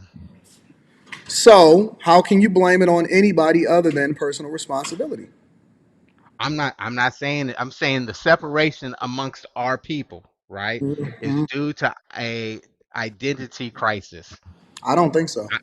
I think that I the mean, identity crisis is the fact that we keep playing identity politics and not choosing based off of what best serves your family. Because on an individual level, you choosing what best serves your family ultimately will collectively choose what best serves this country. Now you have your borders being overrun. You have people absolutely positively destroying your city based off of identity politics. I know, I'm from Detroit, agreed. right? They stole from the school systems, all black people. Mayor Coleman Young Agreed. get all of the praise and accolades, but he absolutely was running the city like the mob. You see Chicago selling their No, streets over, and they selling that out, right? When you see all of no this stuff happen disagreements. across the board, I think that we need to stop playing identity politics because that's the very thing that's holding us back. One thing I know about people of all races is that they're going to choose the people that is best for the job because that's the thing that's going to be best for their family. Yeah. I mean, of course, self-preservation over everything. They're gonna choose what's best for their family. Unfortunately, most of them are misinformed about what is best for their family. What's Like, best for I their family? mean, what's best for their family is focusing on, getting, creating a trust and putting all your assets in the trust so that they can't be touched and taxed and taken through the courts through when somebody passes. That stuff, that probate drains, any type of estate before it can even be passed on to any heirs. That's what the wealthy people have been doing for years. I feel you. I appreciate it. Own nothing and control everything. All right, Noble, I rock with you. All right, my friend. Thank you, All bro. right, we'll talk soon. Peace and love. All right, back. Let me see. I'm gonna go to JT, then I'm gonna go to Beans. JT, you want to be on camera? Give me a thumbs up. If not, give me a thumbs down. Okay, I got you. Give me a second. Give me a second. I got you, big dog. 1 second.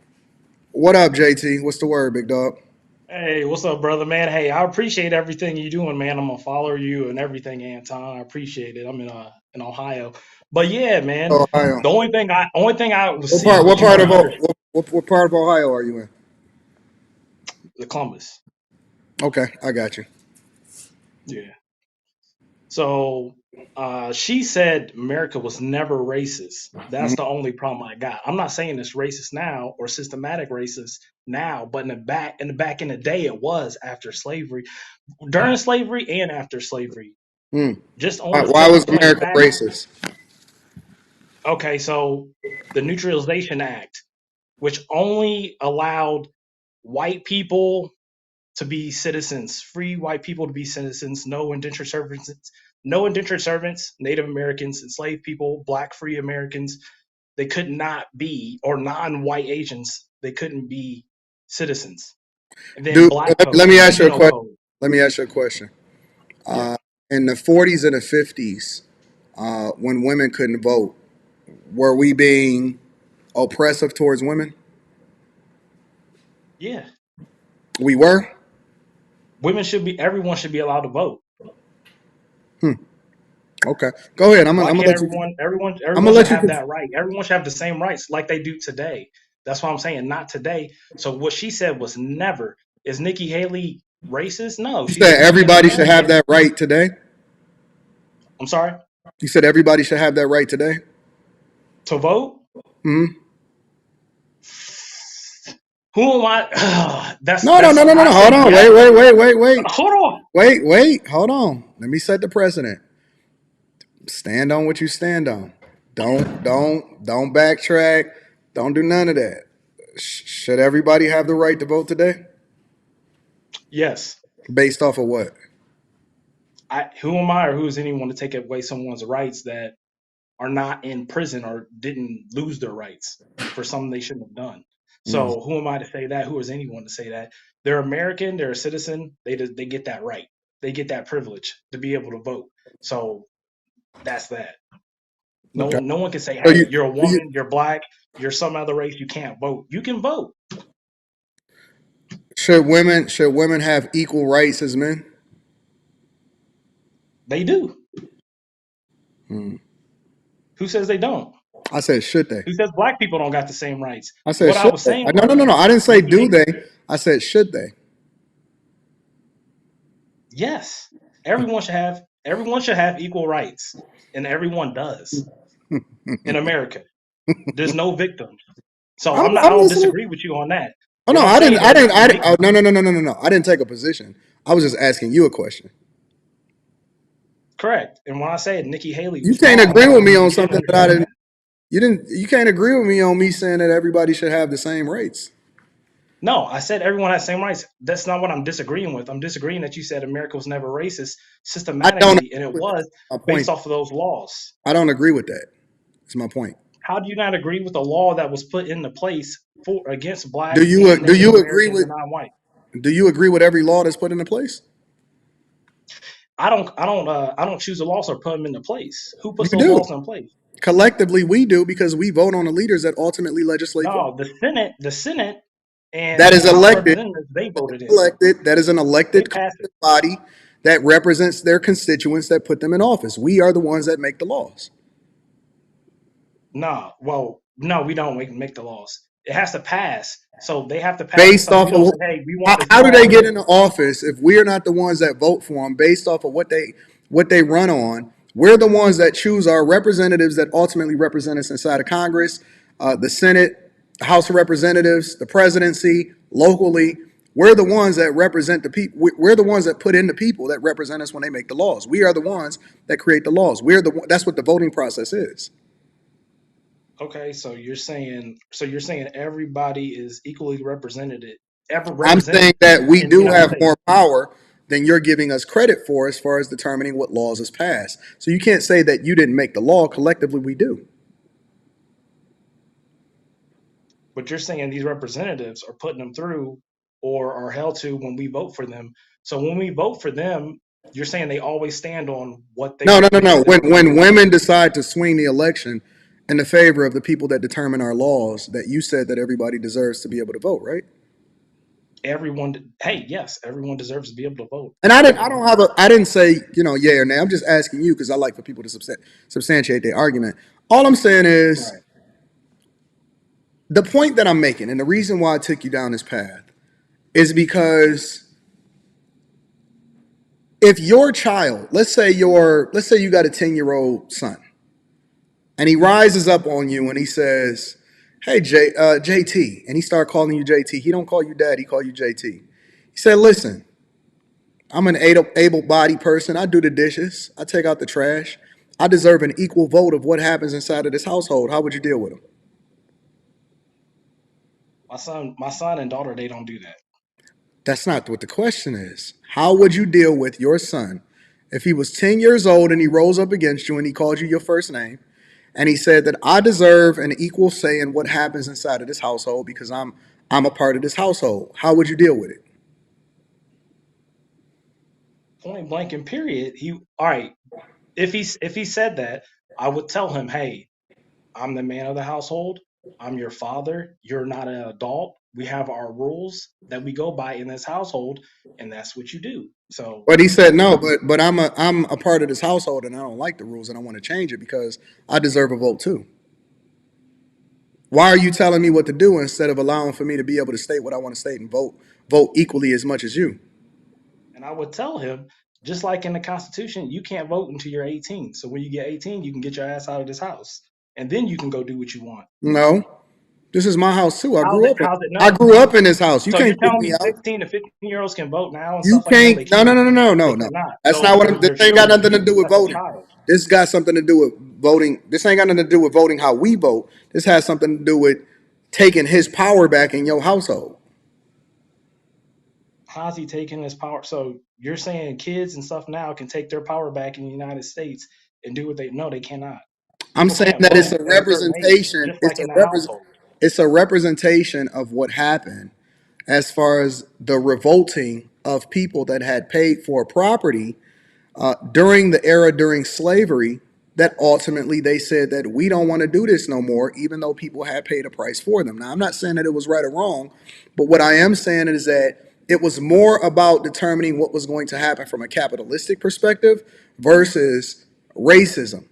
It had nothing to do with that, right? Anybody that rises up against you, including your son, you would put him in his place. You wouldn't talk calmly. You wouldn't have anything, you wouldn't be all, cool and calm and collected as a result of it. You would say, "Nah, shut the fuck up and go and get in your room, and you better not make a sound." You wouldn't look at him No, and treat him as just a regular individual. You would get some control in your household, and you would probably try to nip it in the bud before it became worse. Am I off? no, you're not off about that. If I didn't treat my son or raise him well, then it would escalate. But I don't have those issues. But if I did have those issues, I wouldn't cuss at him or anything like that. I would get it settled, but I would go about it in a different way. Mm, okay. I'm just curious because um But that's not the main. That's not the main point of the argument, though, oh, bro. okay, I'm sorry. What was the main point? She said it was never racist. I said because of those laws that were put in place that if anyone on the stream, I Mhm. support you. If anyone Okay. on the stream goes and looks up those laws, it's going to say that. What was the law Now, are again? those laws in place today? No, they're not. What I was the used to law? be in the military. What was the law again? I'm sorry. I got a short.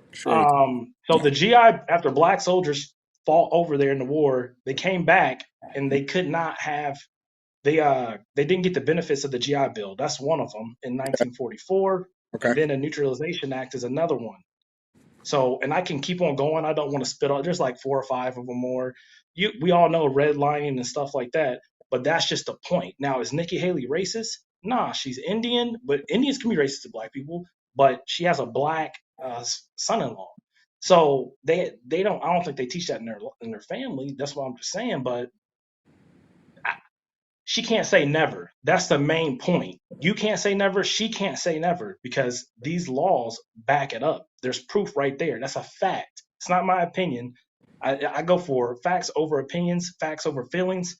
That's that. Now, am I a victim? Are you a victim? No, I'm not no victim. Black people are not victims. We got the same opportunities every single day. You teach it on your podcast. We all do. But I'm saying, was it back in the day? Mm. Absolutely. Just But, like, but so based you off think of what is Jim Crow laws wasn't racist? what I'm asking you Black is people drank out of this water fountain. what I'm asking you is based off of what? What's the foundation of it? Race was the foundation of why black people couldn't drink in the same water fountains. It had Not nothing because to they were do with inferior, race. not because they were bad people. It was the fact that they looked at them as property. It had nothing to do with the fact that they were just black. But this is after the fact that black people were also got their rights. They start to get their rights. It They doesn't still matter. wanted It to work. takes time in order to transition away from your view or your perspective from what Okay, it is. so I agree with you on that, but it was on a point and But it basis has that nothing to do with not the. just It because has they nothing to didn't do see with them the as law they saw them as itself. slaves, It they has were everything. black. It has nothing to do with the law itself. The foundation of it was rooted in capitalism, and it wasn't rooted in the fact that you were just black. It had nothing to do with that. The law says it's because they were black. You can look them up. If you look them up and they said it had nothing to do with race, then hey, I'll stand on it. But then after that, I'll say you were right, I was wrong. But that's what the laws say. Okay. Because I mean, we just gonna go in a circle. Yeah, we can agree to disagree. I appreciate your time, Anton. I'm gonna keep on supporting and rocking with you, man. I think you're a good dude and stuff like that. And yeah, thanks for letting me on your platform. I appreciate it, All brother. right, my friend, I rock with you. Let me get my guy uh uh podcast. You want to be up or don't? You want to be on camera or off camera? On camera. All right, I got you. What's up, podcast? What up, though? Chilling. What's the word? Uh, I'm glad you're tackling this topic. It was so weird because I was just watching Roland Martin's take, What was his and take? oh, he needs to actually be the one over here having this debate with you, if we're being honest, right? Because he absolutely has um the wealth of information at his fingertips. I'm pretty sure he probably had some researchers dig up everything, all of the different aspects of what would represent racism in this country over the last few years. But I think from the conversation that you're having right now, I think I can do a good enough job discussing it with you based off the fact that, and I have the clip paused that where you actually acknowledge the fact that racism existed in the country. So Mhm. the only Oh, question I'm remains. not saying that it didn't exist in the country. Absolutely. But I'm saying that the country itself, listen, Mhm. everything exists in a country. I think murder exists in a country, adultery exists in a country. I wouldn't define itself. I wouldn't define the country itself as a murderous country because I don't think that that's the foundation of what it's supposed to represent. I don't think that that's what the. What I'm saying is, I believe that capitalism is the foundation behind why people were doing what they were doing. It doesn't mean that it didn't result in egregious things happening.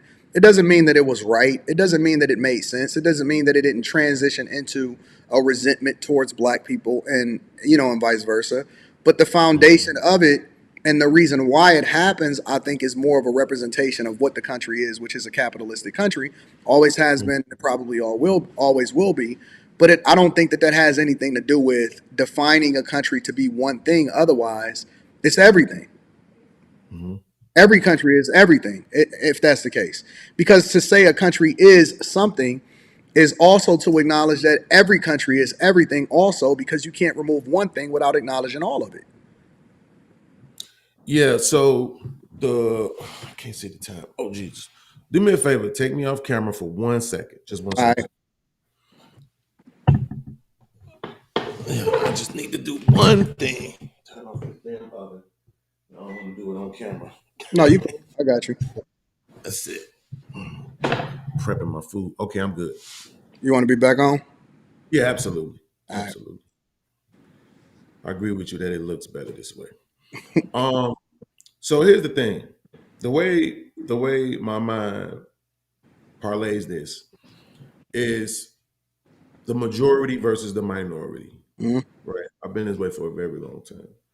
So when you use the murder example, right? I would absolutely agree with you that this isn't a murderous country. It's one of the arguments that I use about black people, specifically in Chicago, when people make content to try to demean Chicago. And I'm saying, well, listen, last year was about 530 murders. Mhm. Black people. Let's just say they were all committed by then 1%.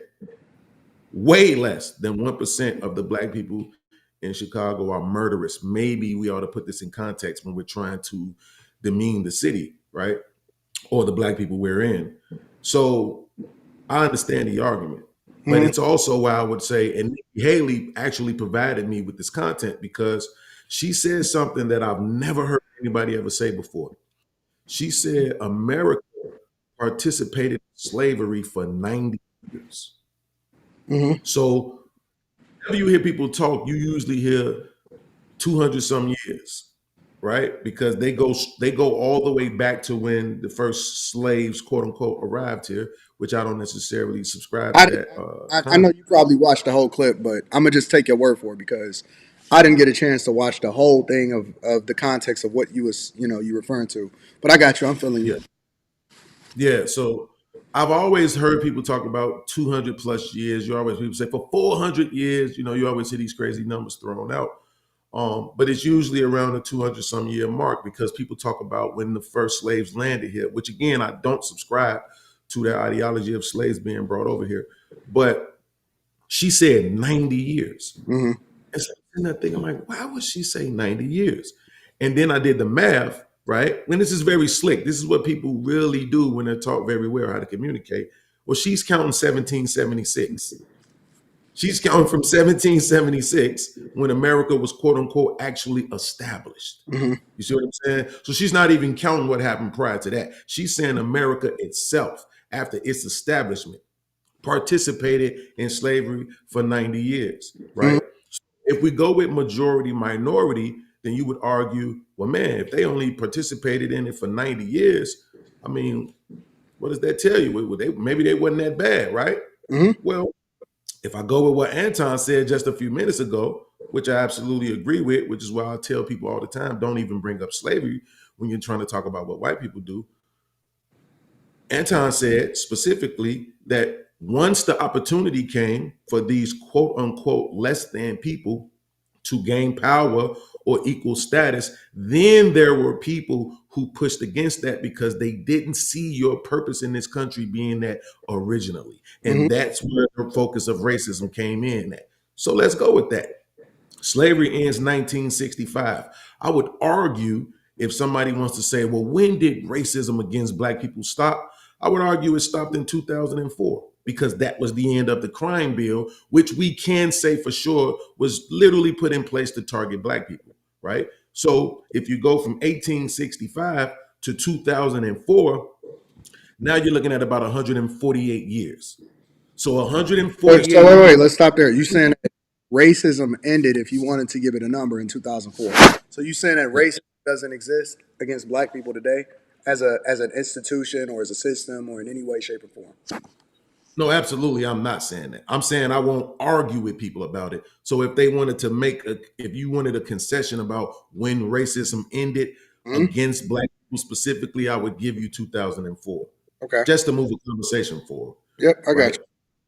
you. Yeah. So you're looking at now from 1865 to 2004, you're talking about 148 years. So 148 of systemic racism against black people versus 90 years of slavery. I would argue then that makes America a racist country. Even if we say slavery was based on capitalism and not race. But according to Anton Daniels, what happened after that and the pressure and the pushback applied to black people was absolutely based on racism, right? So we're talking about 100 plus years. But that was, so you're saying that racism in this country was still is still racist based off of that, based off of what you're just saying. No, I wouldn't base it off of that. I would just say racism doesn't go away, right? If you're asking me if the country itself as an entity, how do you define racism? I would say no. How do you define Well, let racism? me just make sure that lands. So to answer the question, if you ask me if the country as an entity today is focused or rooted in racism, I would argue no. How do you define racism? Because it's easy to look up the definition, but how you apply it? Like in a similar way, it's almost like asking somebody how do they define a friend, right? We can look it up in the dictionary, but the way that we look at it or how we apply it to our everyday lives based off of how we live, how do you define that? How do you define racism? Racism for me is when you're intentionally impacting a specific demographic of people, when you're specifically impeding their progress based on their race or your belief that your race is superior to theirs. Would you say that we're racist towards people that are coming into this country right now? Would I say we're racist towards them? No. Okay, so would black people be as against open borders and illegal immigration if it was more people from Nigeria, Somalia, instead of it being people from Venezuela and Mexico? Absolutely. Would be against it or for it or less against it? They would absolutely be just as against it as they are now because we just saw that in Chicago. I don't think so. Well, we saw it in Chicago and we're seeing it right here in Kentucky. Well, you're seeing it in Chicago because it's not really a face to it. They're just defining it as illegal immigrants or people seeking asylum. They're not necessarily attaching black people to it at all. As a matter of fact, they're more attaching Venezuelans to it than they are anybody from any country outside of that However, they're coming in from everywhere. Yeah, but that's what I'm saying. See, when you're saying what we're seeing, that's what we're seeing in the media. But when you're actually here, feet on the ground, on the pavement, oh, you see them all. And you know that they go from all shades, from the whitest of whitest to the darkest of darkest. We see the Somalians and all of the different African versions of these immigrants that are here. And, you see also the different versions of the Hispanics. You see it. So that's what I'm saying. It's not like right now, it's not a look at it like, oh, these Mexicans. It's a look at it like, oh, these immigrants. So how would you define racism and what it looks like today in America? I think again, is it systemic? It's systemic in a way where it's localized, right? So what I mean is there was a concerted effort across the country to unionize certain jobs to give white people a monopoly on the trades.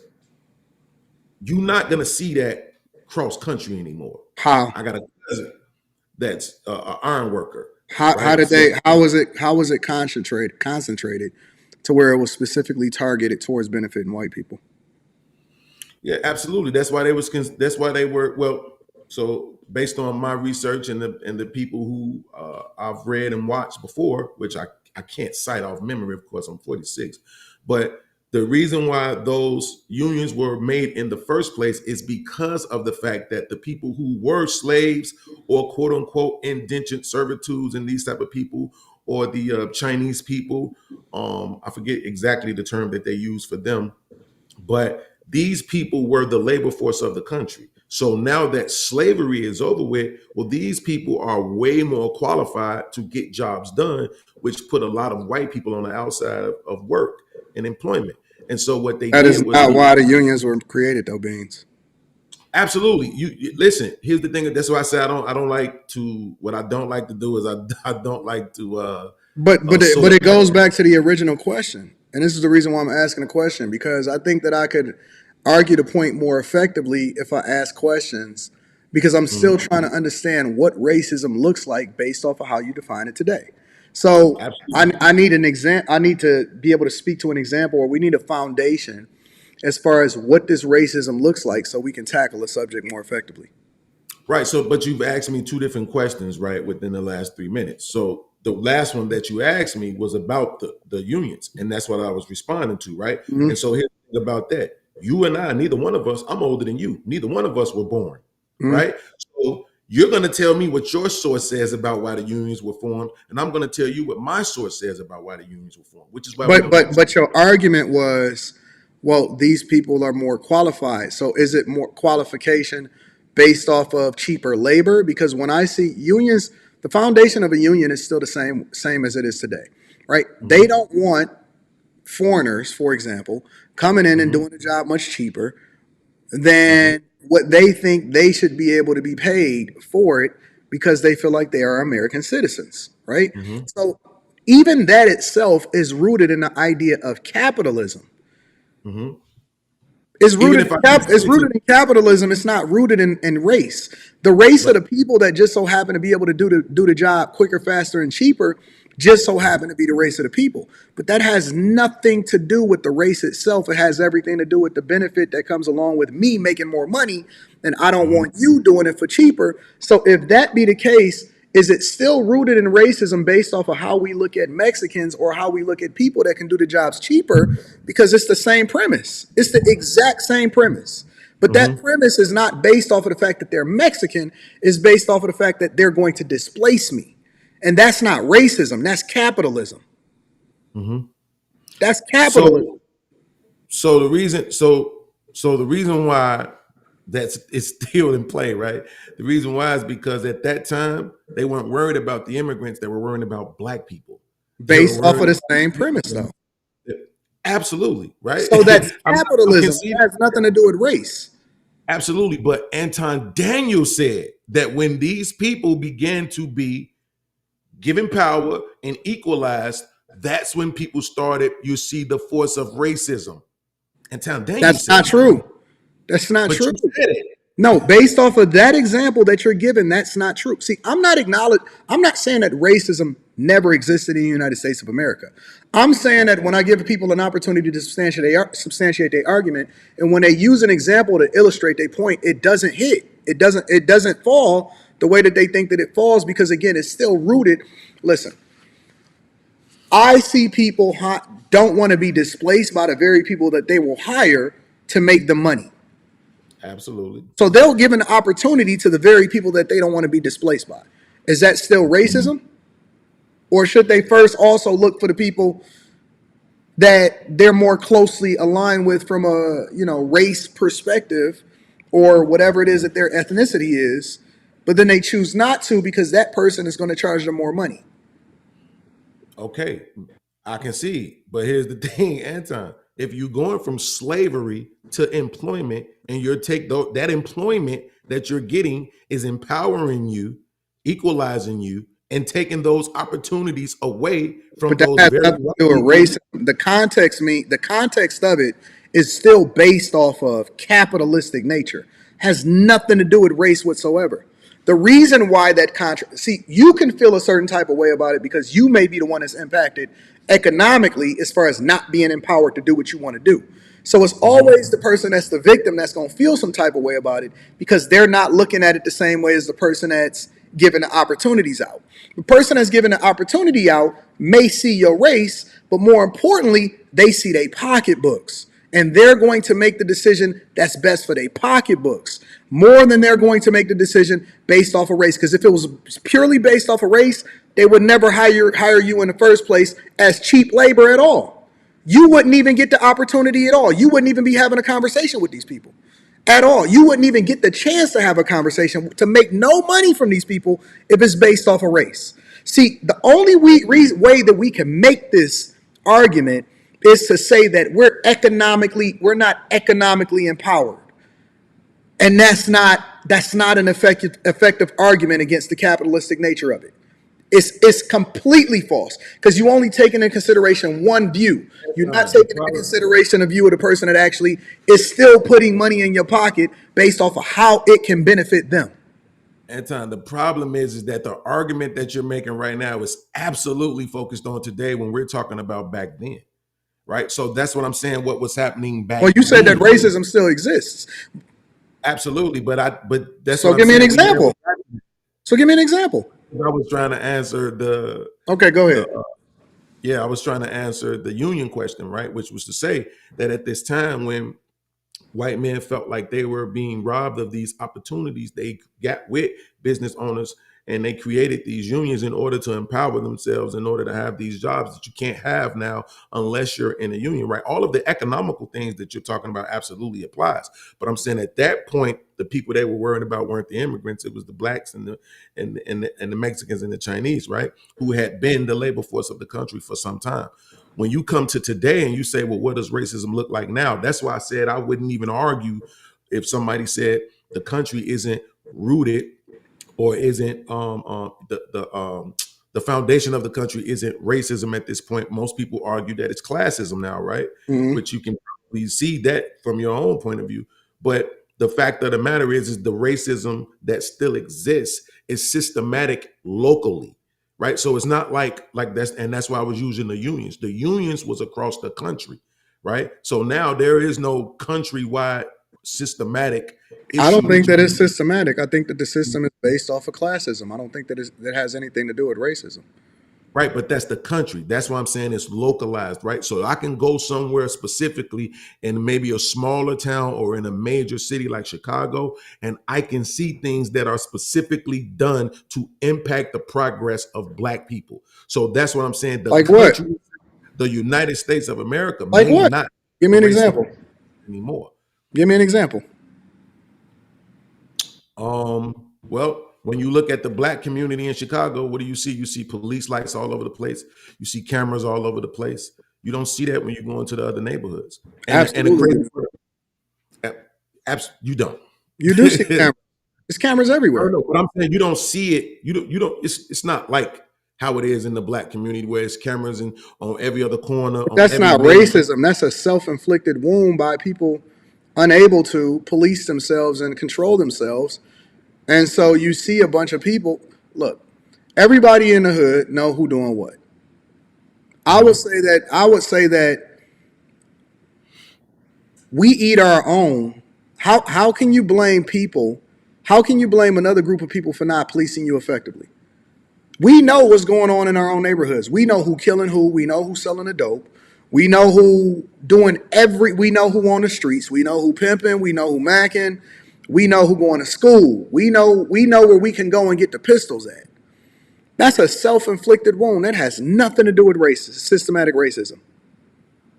Well, so it absolutely does, but that's a conversation that's going to go too deep, right? Because now we have to talk about, well, now we have to talk about origins, right? See, and this is the thing that a lot of people don't like to do, right? So they like to say that black people wake up dysfunctional, right? They don't want to address any of the things that got you to where you are. They're just going to say, well, if you know that, fix yourself. Well, that's the problem, is that when you're seeing the people who are still impacted by what was done for those 148 years, that's what you're seeing. Now, if I look at Anton obviously not impacted by that. If I look at some of the more I was successful, raised in the same hoods. I was raised in Detroit.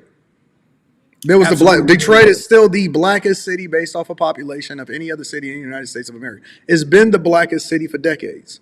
Absolutely, but well, I could argue your upbringing still was different, but that's not even the point. The point is about impact, right? Some two people can see the same thing and it impact them differently. So it's not about whether or not you were there, it's about whether or not it impacted you. That's the point. I disagree. I think it's based off of our cultural norms. It's programming based off of what we program ourselves to accept. That's why I say that black culture is trash, because black culture, to me, culture is whatever it is that's the most significant that you champion and celebrate the most. It's the thing You that's really believe that? and so as a result of as a result of our cultural norms, we've normalized, even when we do have resources, to be trash. That's the reason why you see Young Thug and YSL in court today. Because it has nothing to do with economic advantages or disadvantages or opportunities or anything like that. It has everything to do with whatever our cultural norm is. You give somebody some money, regardless of whether or not they have the opportunity, and that's the thing that we really not addressing. See, the beautiful thing is that in Detroit, we got two cities that sit inside of the city, right? You got this whole big old circle of Detroit, and then you got two little small cities that sit plotted in it inside of the city. One of them is Hamtramck, the other one is Highland Park. Hamtramck, both of them economically is not even remotely close to the median income average of Michigan, let alone the United States of America.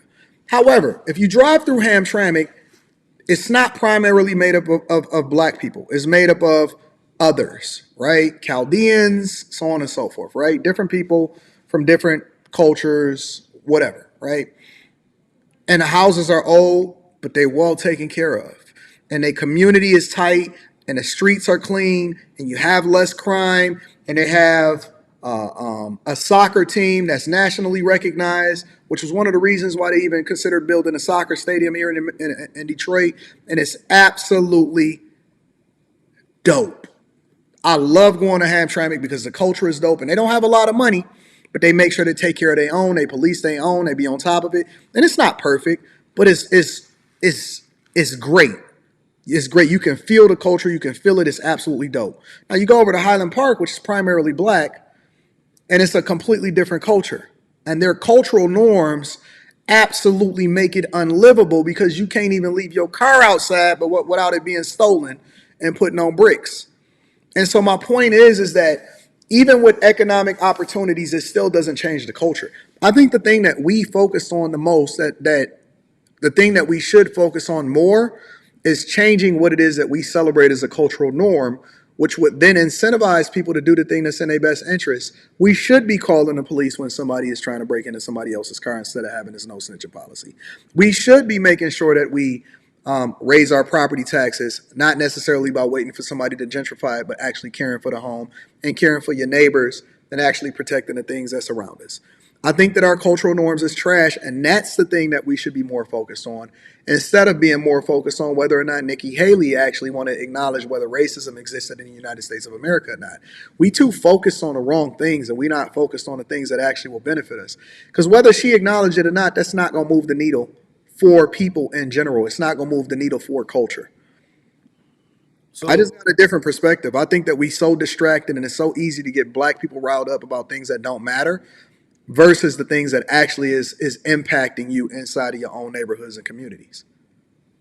So I say this respectfully. What you said is a great talking point with a bunch of context that nobody can disagree with. And as far as the Nikki Haley thing goes, well, you know, it's media. And I can guarantee you that the majority of black people, I would argue at least 80% of them, probably don't even know she said it, right? But the fact of the matter is that when you look at the circumstances of what we're talking about, you're talking about a specific demographic of people who are being told that they have a cultural problem as if it's actually their culture.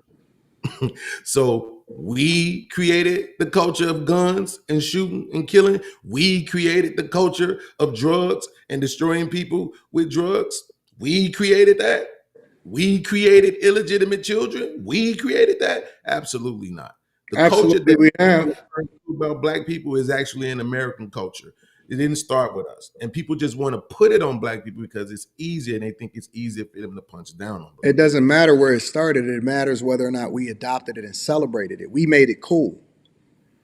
Other places don't make it cool to go and sip promethazine and lean.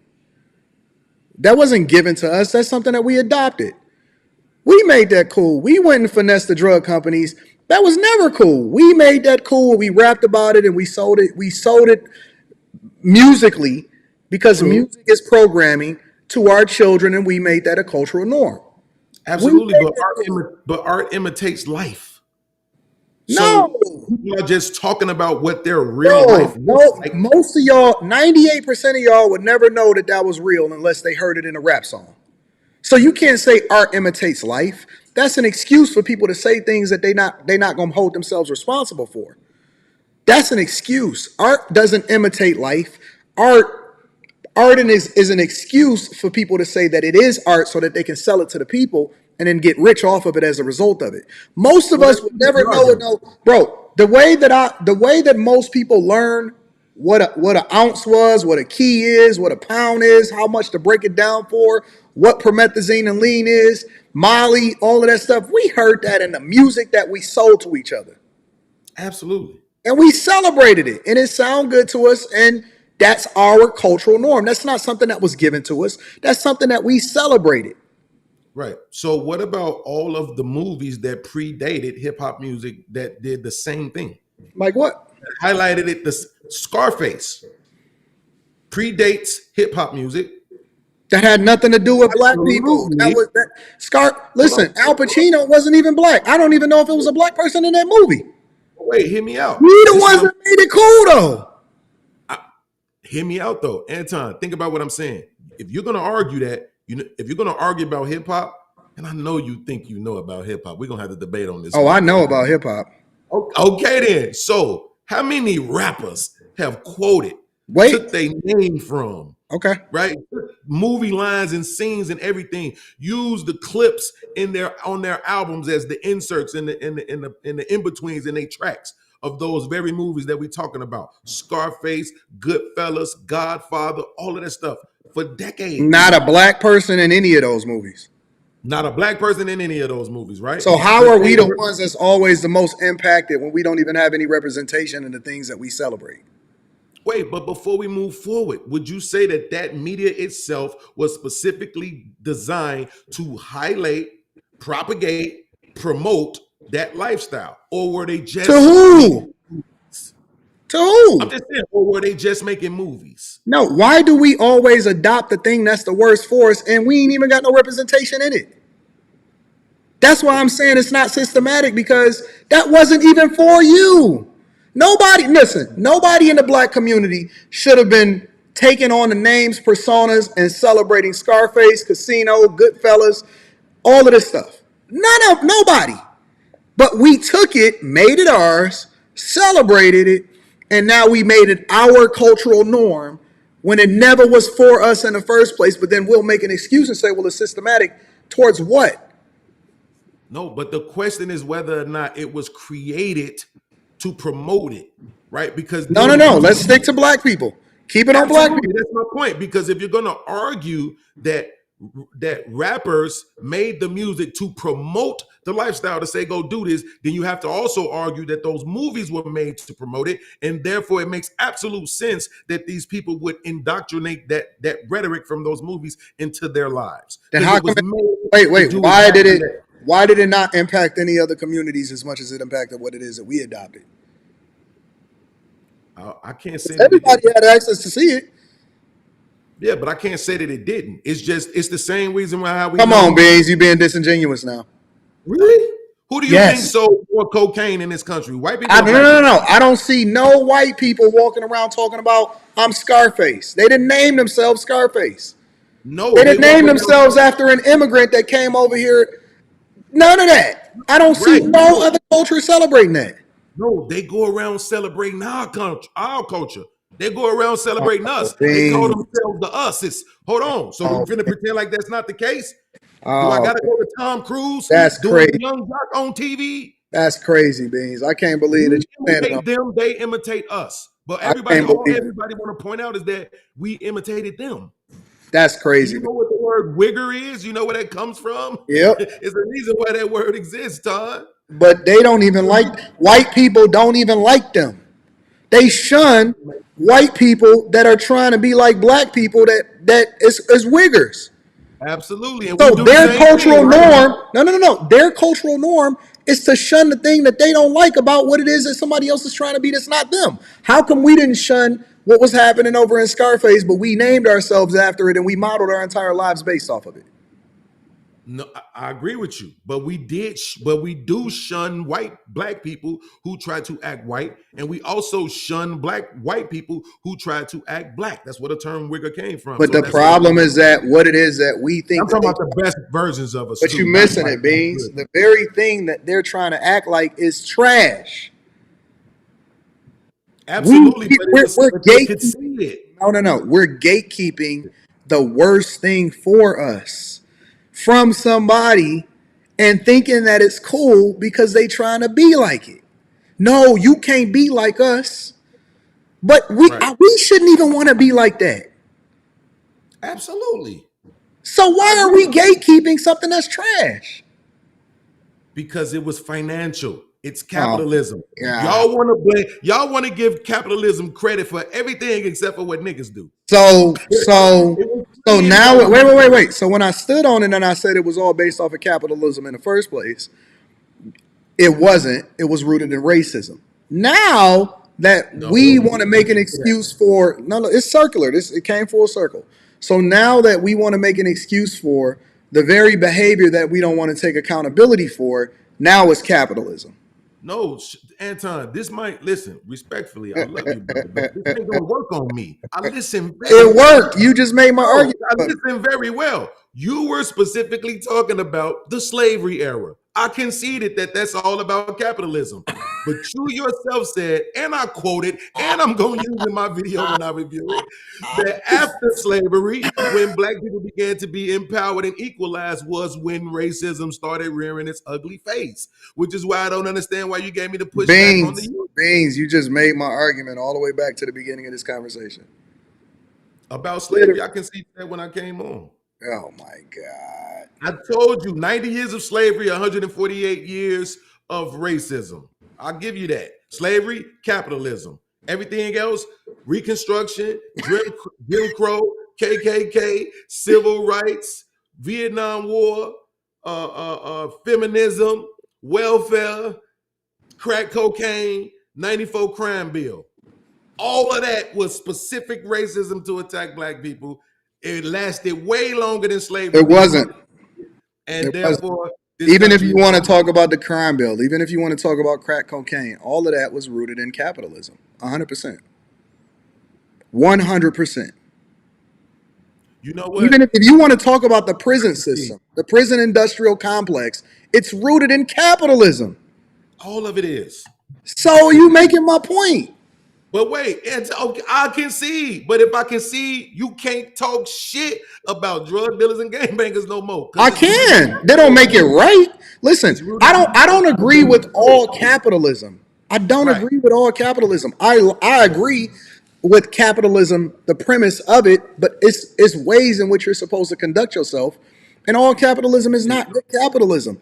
But the fact of the matter is that most things is rooted in the love of money, Absolutely. which is why it becomes bad, because money no longer becomes a tool. It becomes a vice for evil, and it becomes something that you'll do anything for, including some of the worst atrocities that we then put labels on, but we won't go to the root cause of why people started to do it in the first place. Listen, if it was no money to be made, if it was no money to be made in crack cocaine, it would have never touched our shores. Facts. Facts. Absolutely. So what you're basically saying is that, in your opinion, you believe racism is a byproduct. Correct. I I have to believe that argue. a lot of the things that we see happening today is a byproduct. So capitalism is the root of all evil.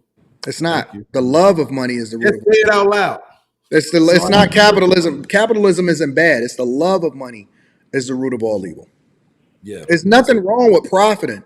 The problem is, are you profiting from good or are you profiting from evil? Because people that profit from evil will do anything for it, which includes racism, which includes killing people, which includes taking people's lives, which includes selling people a product that they know is bad for them, right? But there's nothing wrong with being fairly compensated or being compensated for the value that you add in society. But when it becomes toxic and you continue to do it, that's when it becomes a love and it becomes your God, which is the love of all money. That was absolutely beautifully well put, dog. Hey man, listen. I enjoyed this back and Yeah, forth. I this don't is know dope. the people, man, but this was I dope, dog. always have a lot of respect for your perspective, your mindset, how you think. I think that you're a really good content creator, and I think that you have a lot of talent. I have a lot of respect for your intellect beings, and I rock with you, bro. I appreciate you, bro. I appreciate you. Thank you, man. And I'm glad you did this tonight. Because like I said, it to me, I liked what Roland did, but I I think gotta check it out. I gotta see what he said.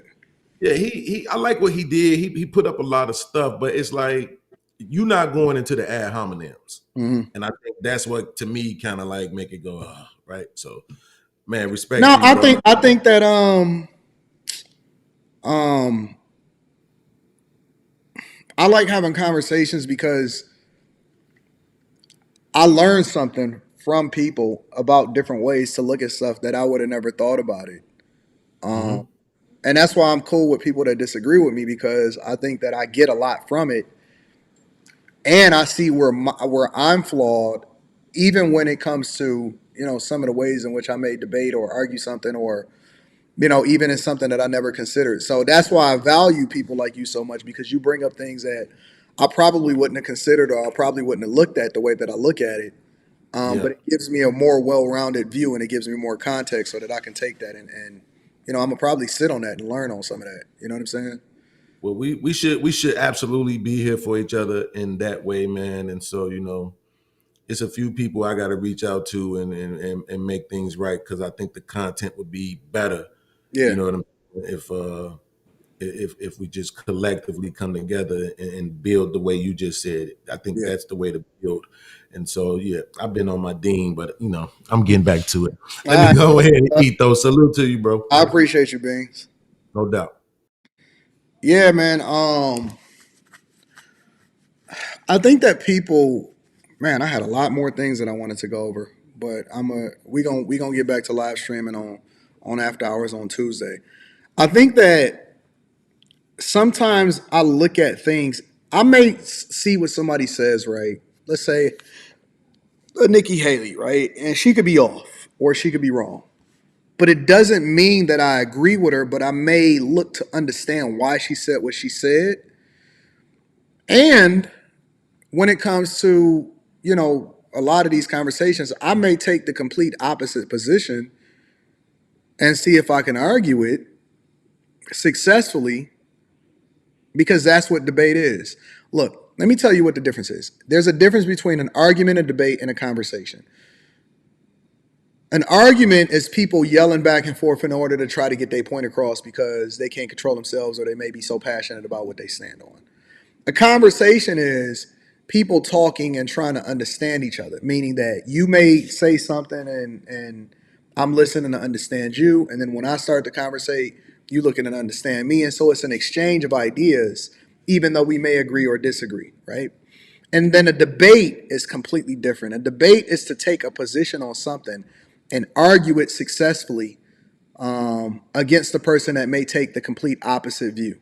So it doesn't necessarily mean that you even have to agree with it. If y'all ever taken a debate class, or if y'all ever taken looking to study or watched even a debate movie or something like that, you'll understand that your position in a debate specifically is not to agree or to disagree with the position, but it's to argue it successfully.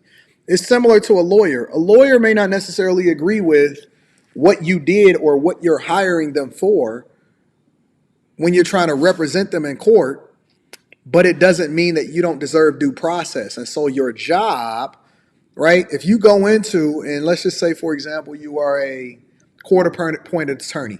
You're appointed to this case to represent this client, and it's in you're supposed to ethically, as a lawyer, you're supposed to represent this person and do the best that you possibly can in order to ensure that they get a fair trial, or, you looking for the loopholes, you looking for whatever it is in order to argue for it successfully. It's another form of debate. And those that can do it successfully know how to remove how they feel about the issue. And I'm not saying this have anything to do with what it is that we just talked about, but they know how to remove how they feel about that particular person or that issue in order to represent the argument more successfully.